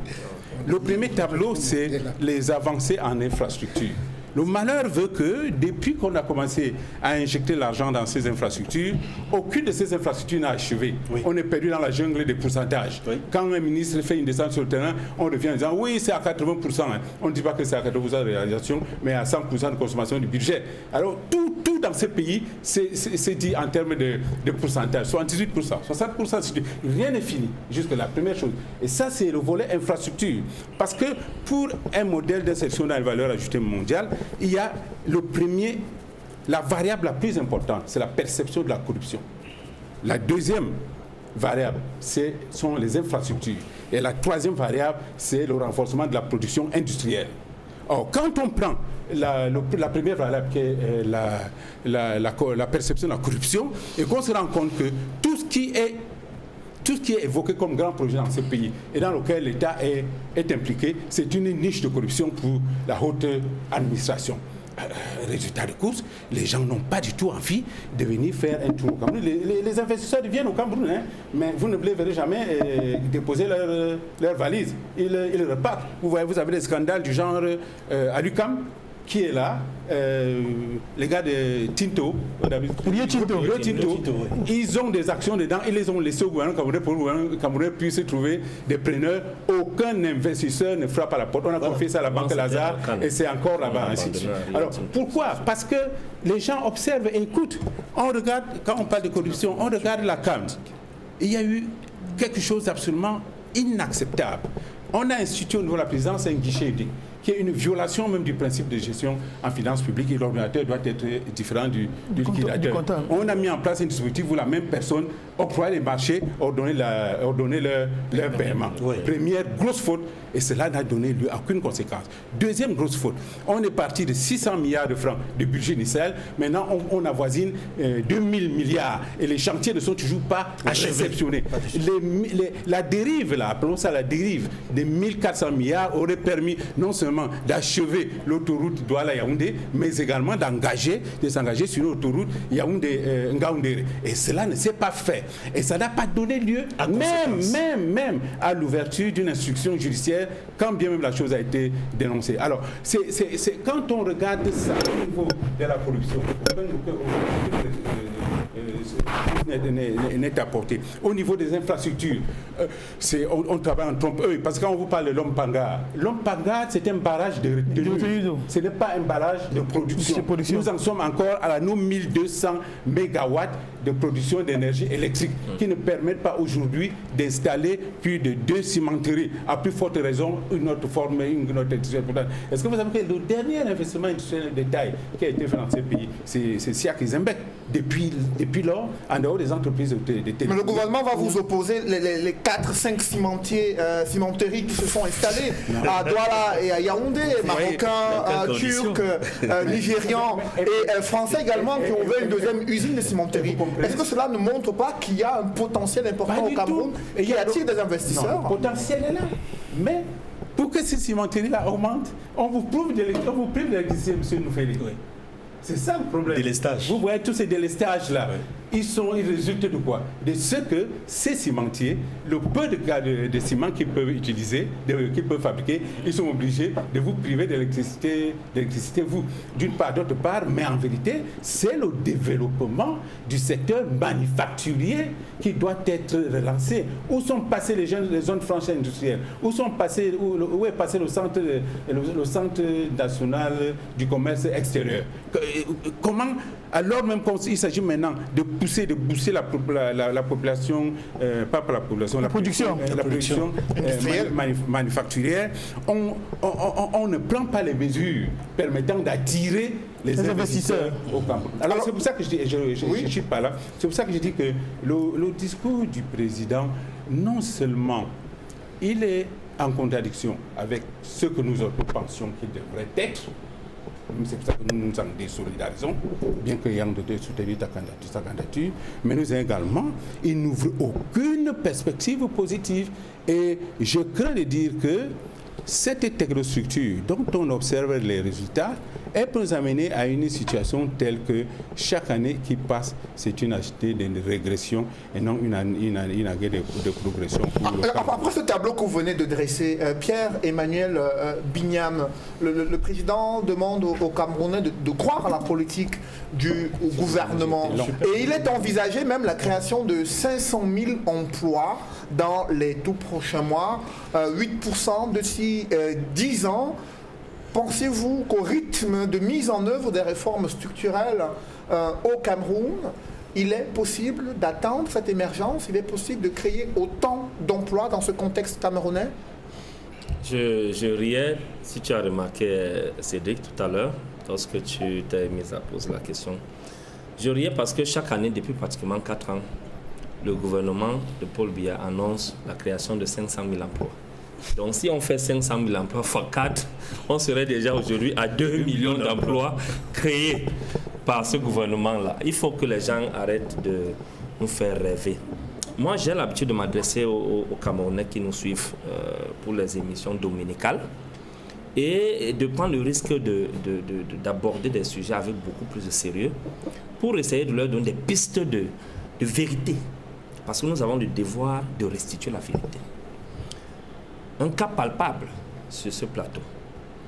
Sa Majesté Bédigui, j'aime beaucoup utiliser la casquette de Sa Majesté. Je la préfère d'ailleurs. Oui. Sa Majesté Bédigui est ici un exemple de ce que ce n'est pas l'intelligence qui manque au Cameroun pour être prospère. Il a dit qu'il a travaillé sur le programme économique de président Paul Biya pour cette mandature. Mais il se rend compte qu'aujourd'hui, on a complètement ignoré, parce que ceux qui sont venus le consulter Ils sont venus le consulter parce qu'ils ont reconnu qu'il peut les apporter quelque chose. Penda Ekoka, Christian Penda Ekoka a passé 8 ans aux côtés du président Paul Biya. Un grand manager de haute volte. Tout à l'heure, on a le cas de Célestin Bézigui. Et il y a de nombreux cas de grands économistes qui se sont mis à contribution auprès du gouvernement camerounais, du régime de Paul Biya, pour rendre le Cameroun prospère. Le problème qui se pose au Cameroun, et que les Camerounais doivent savoir, c'est que le président Paul Biya et son régime ont décidé d'appauvrir les Camerounais. Je dis bien d'appauvrir les Camerounais pour mieux les tenir et se maintenir longtemps au pouvoir et faire régner leur hégémonie. Au Cameroun, quelqu'un peut vous vendre pour 10 000 francs. Je dis qu'on a atteint un tel niveau de pauvreté que pour 10 000 francs, quelqu'un peut vous vendre, peut vous trahir. Regardez la transhumance qu'il y a dans les partis politiques. Regardez la façon dont le RDPC a phagocyté les partis politiques à cause de la misère. À cause de la misère. Donc, vous ne pouvez pas m'expliquer que dans un contexte comme celui du Cameroun, nous savons que pour qu'une économie soit prospère, il faut qu'il y ait une santé, qu'elle soit saine. Et pour qu'elle soit saine, il faut qu'il y ait la paix. Le Cameroun est enlisé dans des guerres depuis 2014. Celle de 2014, 2013, 2014, Boko Haram n'est pas du fait du Cameroun. Mais celle de 2016, dite crise anglophone ou guerre anglophone, est du fait du gouvernement camerounais, pour la plupart. Et donc le gouvernement camerounais avait la possibilité de mettre un terme à cela depuis, ou d'éviter même que cette guerre ne soit lancée. Alors, quel est le pays, quels sont ces investisseurs qui peuvent encore être attirés aujourd'hui au Cameroun pour investir? Il a pris le cas de Rio Tinto. Avant Rio Tinto, sur la Lucam, c'était l'Alcan qui est venu avec le projet d'extension. L'Alcan s'est découragé parce que le gouvernement camerounais n'a pas pu donner son apport sur ce projet-là. Donc, eux, ils ont mis sur la table $1 milliard de contribution. Ce projet devait prendre en compte le pont en eau profonde de Kribi et un chemin de fer devait passer par partir de Déa pour Kribi pour acheminer les productions d'Alukam et puis pour faire entrer aussi la matière première. Le projet a foiré. Ensuite, Alcan s'est désintéressé et Rio Tinto a repris. Aujourd'hui, je suis désagréablement surpris d'entendre de la part de M. Bézigui que même ce Rio Tinto est en train de vouloir... voilà, ils sont en train d'abandonner. Mais il y a d'autres investisseurs qui montrent leur intérêt pour le Cameroun. On a vu des Chinois qui ont signé des contrats de partenariat public-privé avec le gouvernement camerounais pour la construction de l'autoroute entre Kribi et Déa. On a vu des entreprises françaises qui vont construire les péages routiers automatiques à travers le Cameroun et d'autres agro-industries qui sont annoncées dans l'arrière-pays. Est-ce que cela ne montre pas qu'il y a un intérêt des investisseurs étrangers pour le potentiel économique du Cameroun et qui sont déterminés à continuer à investir et estiment que la politique menée par le chef de l'État est favorable à leurs investissements directs étrangers? Écoutez, qu'est-ce que vous en pensez? Les Chinois sont comme des triangles, ils sont comme des voleurs. C'est très grave. On va être poli. Je retire mon mot. Ce sont des entreprises chinoises qui viennent je vais dire une investir chose sur les Chinois. D'importants fonds financiers. Les Chinois sont capables de mettre sur pied des entreprises même dans des situations de guerre. Parce que ce n'est pas la même vision économique qu'ils ont avec l'Occident. L'Occident, qui est le père fondateur de la démocratie, estime que pour qu'un pays soit prospère, il faut que la démocratie soit bien installée. Il faut que le Parlement fasse son travail. Parce que l'un des problèmes que le Cameroun rencontre aujourd'hui, c'est que le Parlement aussi a été embrigadé, a été avalé par l'exécutif. Voilà dans le discours du chef de l'État qui vient de prononcer. Il ne se prononce pas sur des soupçons de scandale concernant les fonds de gestion de la Covid. Alors, lorsque le Parlement ne questionne pas l'action gouvernementale, comment pensez-vous que le gouvernement puisse être à même d'atteindre ses objectifs sereinement? Le Parlement ne joue pas pleinement son rôle au Cameroun. Parce que le principe de séparation de pouvoir n'est qu'une leurre. Ce n'est pas la réalité. Et on met de côté le Parlement. On prend aussi la transparence. On parlait tout à l'heure de la gestion, il parlait des principes de la gestion. La transparence aussi fait partie des principes fondamentaux de la gestion. Et dans le cadre de la transparence, le Cameroun a une loi, l'article 66 de sa constitution, qui n'est pas respectée. Tout le monde sait qu'au Cameroun, les ministres, tous ceux qui sont dans les hautes fonctions de l'État sont impliqués dans des scandales de corruption. On a lancé la CONAC. La CONAC ne fait qu'annoncer des chiffres, mais en réalité, la CONAC n'est pas en train de traquer comme il le faut. On a même ouvert un TCS qui est au four et au moulin. Mais jusque-là, le niveau de corruption ne fait qu'augmenter. Le train de vie de l'État est très élevé. Lorsqu'on regarde tous ces paramètres-là, on comprend clairement que, y compris les guerres qui sévissent dans notre pays, la crise anglophone, le chiffre de 8% de croissance qui a été annoncé par Paul Biya ne pourra pas être atteint. Parce que même dans une situation où il n'y avait pas la guerre, avec le DSE, ce chiffre n'a jamais été atteint. Alors, et même lorsque on nous annoncerait qu'on est autour de 4% de la croissance, est-ce qu'on observe ça dans le panier de la ménagère? Justement, est-ce qu'on observe ça dans les manières scolaires? On prend le cas, par exemple, de l'éducation, où le président Paul Biya a annoncé la gratuité des frais scolaires au niveau, par exemple, du primaire. Mais nous savons qu'il y a ce épineux problème d'APE qui génère près de 40 milliards chaque année et dont nous savons que les établissements scolaires demeurent dans un état de briété. Ils ne sont pas bien entretenus. Où va donc l'argent de ces APE?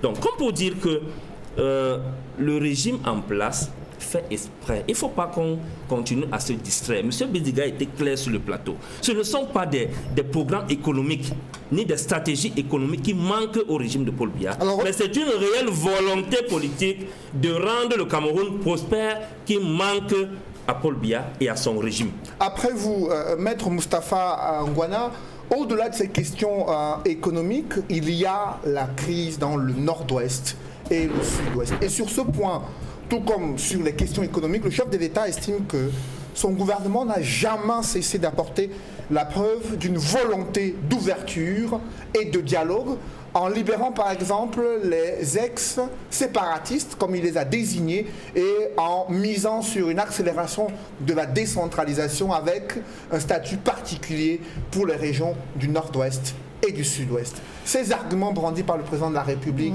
le 31 décembre 2020 augurent-ils d'une volonté politique de mettre un terme à cette crise dans le nord-ouest et le sud-ouest? C'est que vous me contraignez à ne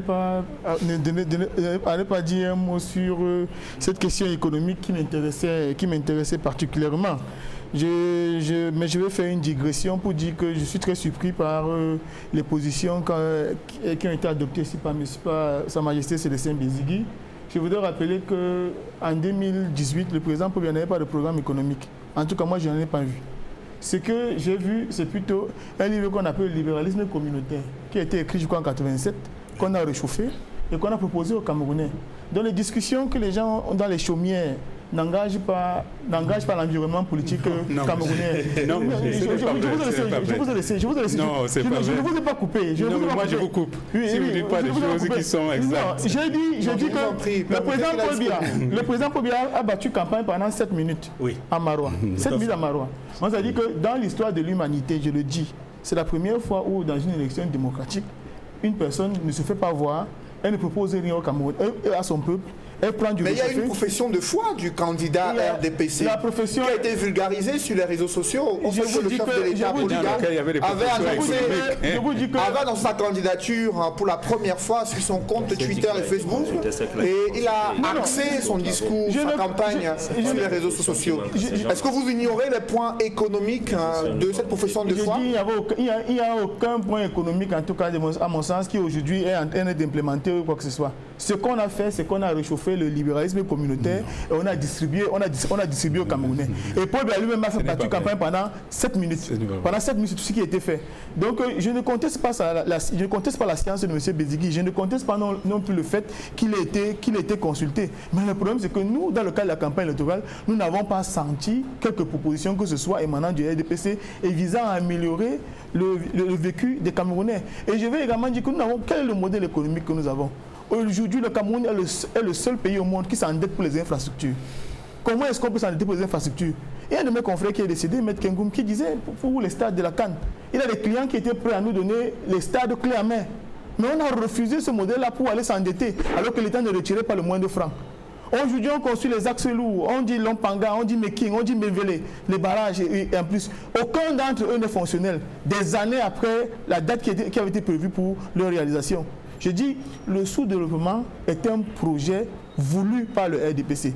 Le RDPC souhaite que les Camerounais, je partage l'avis de mon ami Bignam, où le RDPC souhaite que les Camerounais soient dans la misère perpétuelle pour pouvoir les contrôler. C'est pourquoi vous voyez qu'aujourd'hui, avec un peu une sardine, malheureusement, c'est à ce niveau que se trouve le débat politique au Cameroun. Et où même les hommes qu'on dit être des hommes politiques, qui très souvent n'ont pas d'emploi, ils sont nombreux à ne pas avoir d'emploi, mais qui font de la transhumance politique au quotidien. Et vous voyez, c'est-à-dire que c'est à ce niveau-là où je peux rejoindre où on a fini par créer le désespoir dans les populations camerounaises. Parce qu'on ne peut pas être dans un environnement où ceux qui sont censés être la boussole, parce que le leadership to lead, ça veut dire qu'il faut monter la voie et vous avez des followers qui doivent être avec vous pour qu'on sache où est-ce que vous allez. Malheureusement, l'environnement politique camerounais est complètement handicapé par les acteurs. Mais est-ce que vous croyez à cette résilience économique dont le gouvernement, dont le Cameroun a fait montre durant l'année 2020?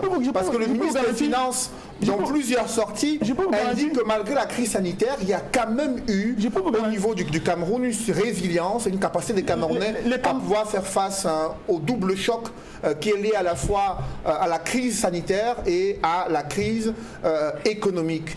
Il y a eu des réformes qui ont été annoncées par le gouvernement, des mesures visant à accompagner les populations camerounaises, mesures sociales, augmentation des cotisations sociales qui avaient été annoncées, même si la concrétisation encore manque de lisibilité.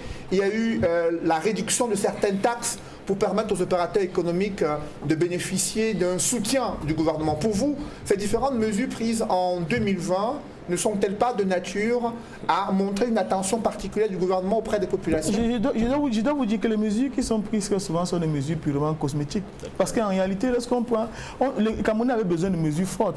Le Cameroun est le seul pays, l'un des rares pays, mais à côté de nous, le Gabon. Le Gabon a pris de sérieuses mesures pour pouvoir encourager les investisseurs nationaux, pour pouvoir maintenir les emplois. Sur le plan social, quelles sont les mesures qui ont été prises par le Cameroun? Le Cameroun a été incapable de confiner.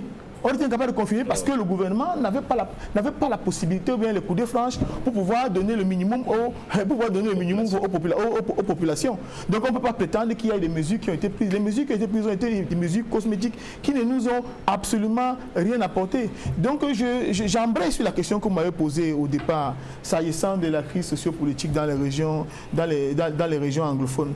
Je dois dire que malheureusement, il y a une espèce de sophisme qui s'installe dans notre classe politique et qui est même encouragé par le premier d'entre nous. Les problèmes, fait le diagnostic, nous ne sommes plus au niveau du diagnostic. Nous ne souhaitons plus qu'on nous dise que oui, il y a eu tel... Nous connaissons tous ce qu'il y a eu à Kumba, ce qu'il y a eu à Ngabou, ce qu'il y a partout dans les régions anglophones. Ce que nous voulons savoir, c'est comment est-ce qu'on fait pour en sortir.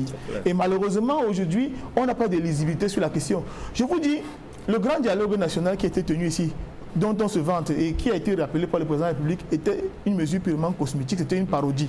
Pour preuve, si le grand dialogue avait eu l'impact qui était attendu, je pense qu'il y aurait déjà quand même eu une certaine accalmie. Mais malheureusement, il n'y a pas d'accalmie. Il y a plutôt une espèce d'escalade. Les populations et les déplacés internes aujourd'hui doivent avoisiner le million dans le pays. Vous comprenez qu'il n'y a pas de réelle volonté. Les anglophones réclament quelque chose qui peut permettre au Cameroun de libérer les énergies. Ils veulent le fédéralisme. Les élections régionales ont été organisées, vous me direz. Mais seulement, malheureusement, on nous propose un médicament lorsqu'il y a déjà une métastase. Parce qu'un cancer, parfois, lorsque vous l'attaquez au début, vous avez des chances de pouvoir apporter des solutions. Mais lorsque vous arrivez à la fin, on ne peut plus rien. Aujourd'hui, on dit qu'il y a eu, comme j'ai parlé des régionales, nous, au SDF, nous sommes un parti fédéraliste. C'est d'ailleurs pourquoi nous n'avons pas participé à l'élection. Et une des raisons pour lesquelles on a participé aux élections régionales, on n'a pas cautionné une thèse qui allait à l'encontre de la vision de notre parti dès sa création. Donc aujourd'hui, le président de la République doit cesser dans la provocation des acteurs politiques. Ce qu'on veut aujourd'hui, c'est apporter des solutions véritables. On vous dit, la dotation générale de décentralisation, aujourd'hui, on n'a pas pu atteindre le cap de 15% qui était pourtant prévu. Et c'est cette décentralisation-là qui est censée être une solution à la crise anglophone. Si on n'a pas atteint cela, comment est-ce que vous pouvez imaginer qu'on va parvenir à une solution? Malheureusement, tout au long de l'année, il y aura certainement encore des scandales dans les régions anglophones. On se retrouvera sur la télévision en train d'en parler. À la fin de l'année, le président va prétendre qu'il a tendu la main. Mais les anglophones ne veulent pas de cette main tendue-là. Ce qu'ils veulent, c'est pouvoir administrer les affaires qui sont les leurs, comme ils le faisaient avant 1961, ou bien de 61 à 72, au moins ils l'ont fait. Et c'est un modèle, c'est le meilleur modèle au monde. Parce que la qualité de la gouvernance détermine également le développement. Si vous voulez continuer à faire du jacobinisme, la centralisation excessive, comme ce qui est actuellement en cours au Cameroun, je vous dis qu'en 2021, nous ne serons pas sortis de l'ornière. Face à l'enlisement de la crise Edmond Cambrai, le Sénat américain vient d'adopter une loi et une série de résolutions parmi lesquelles l'administration américaine est appelée à sanctionner de manière ciblée les membres du gouvernement camerounais, les leaders séparatistes reconnus coupables d'exactions et de violations des droits de l'homme. Qu'est-ce qui va changer avec cette résolution qui vient d'être adoptée au Sénat américain? Oui, avant de répondre à cette question, je vais très rapidement, en quelques secondes, clôturer le chapitre précédent pour dire qu'en réalité, Paul Biya avait promis que ce qu'on devrait retenir de lui lors d'une interview il y a 31 ans, à Radio Monte Carlo, au confrère Yves Mourouzi, qu'il aimerait qu'on garde de lui l'image de celui qui a apporté la prospérité et la démocratie au Cameroun. Il avait trouvé un pays prospère, il le disait dans ses discours. Le Cameroun est-il aujourd'hui encore un pays prospère? Non. Le Cameroun est-il un pays de démocratie? Non. Maintenant, pour répondre à votre question, oui, le Cameroun, les États-Unis, au niveau du Congrès et notamment au Sénat, ont adopté une loi et une série de résolutions, notamment des résolutions qui impactent sur la question de la crise anglophone. Ils demandent notamment que le gouvernement et les groupes de bandes armées puissent cesser toute violence dans le nord-ouest et le sud-ouest et s'engager à une médiation internationale pour régler définitivement la crise anglophone. Ou alors ce que nous connaissons aujourd'hui comme la guerre dans le nord-ouest et le sud-ouest. Maintenant, effectivement, il y a ce que vous avez dit, les sanctions ciblées contre les groupes armés et même contre les membres du gouvernement qui ne feraient pas des efforts dans le sens du règlement définitif de la crise anglophone. Ce qu'il faut retenir de ça, comment est-ce que je l'analyse?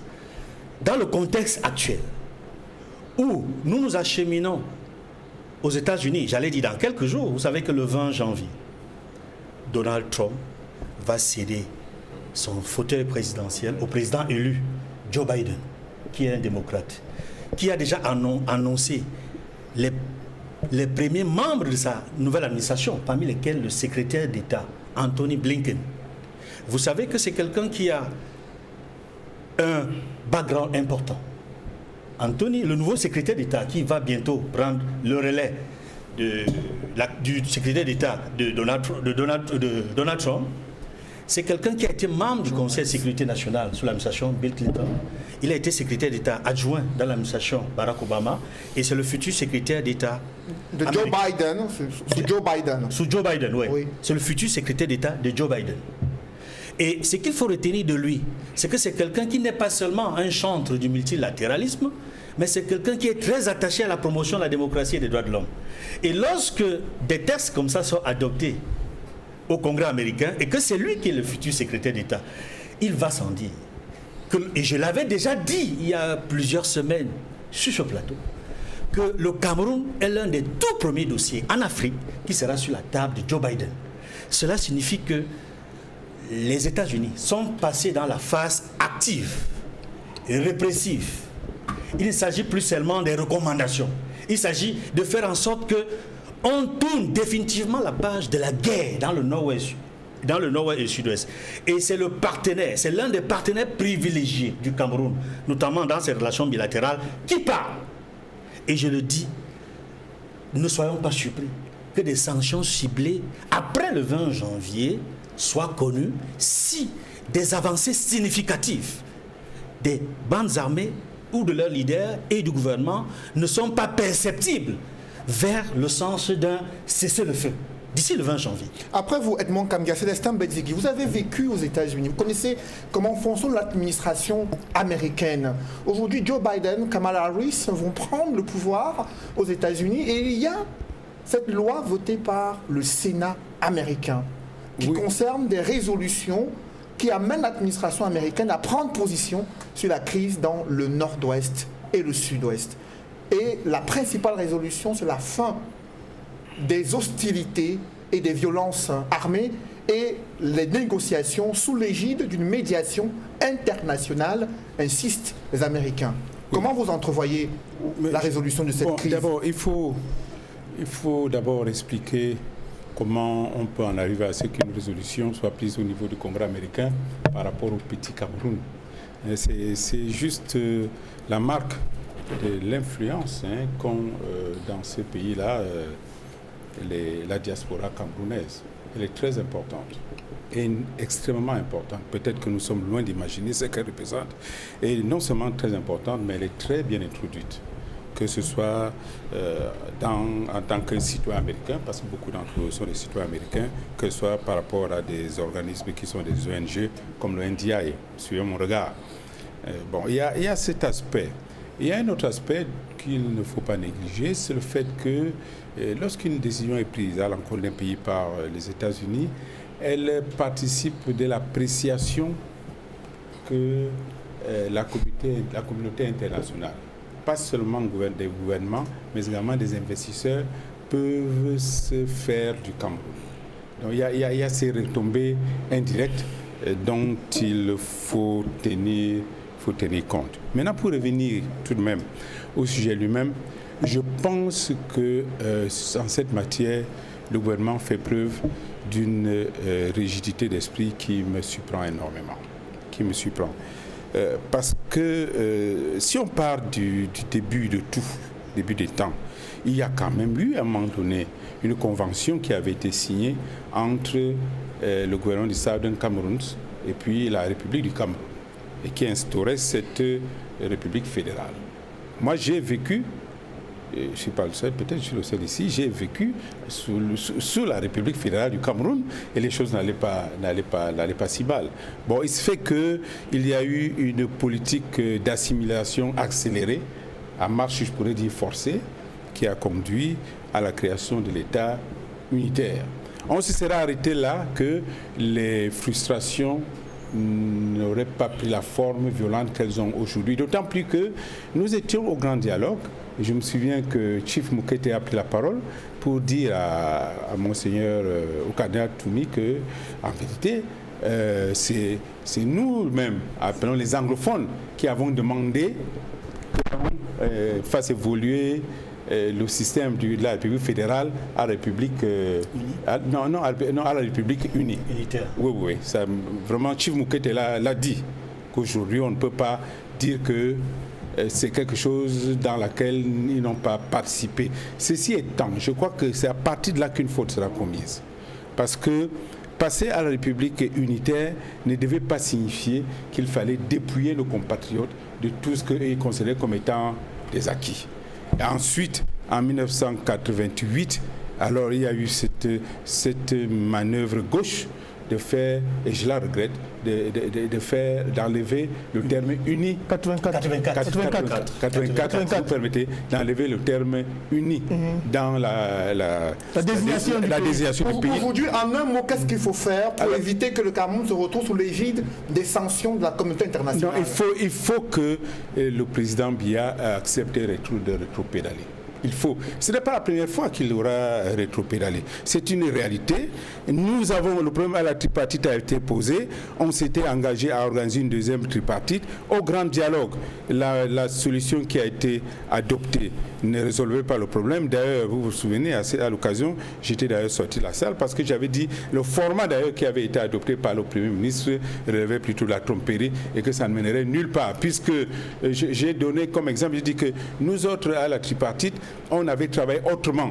On s'était penché pendant 10 jours à se dire toutes les vérités avant de dire qu'il y a 2 commissions qui vont travailler. Une sur le code électoral, une sur la Constitution.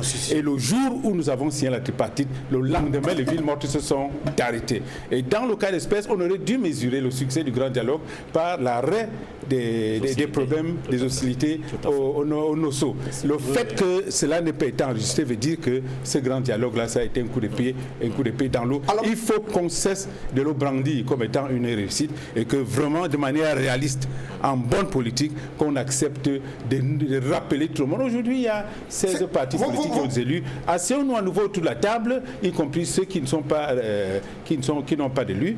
Asseyons-nous autour de la table, essayons de remettre ce problème à plat et pour trouver une solution. La solution ne peut pas être militaire. Parce que justement, j'ai terminé. Non, c'est que j'ai compris. On a la régie d'antenne qui doit aller vers un autre programme. Messieurs, merci d'avoir participé à ce débat. Edmond Kandia, Célestin Bedzigui, Georges Neka Besselo, Maître Moustapha Gouana et Pierre-Emmanuel Bignam.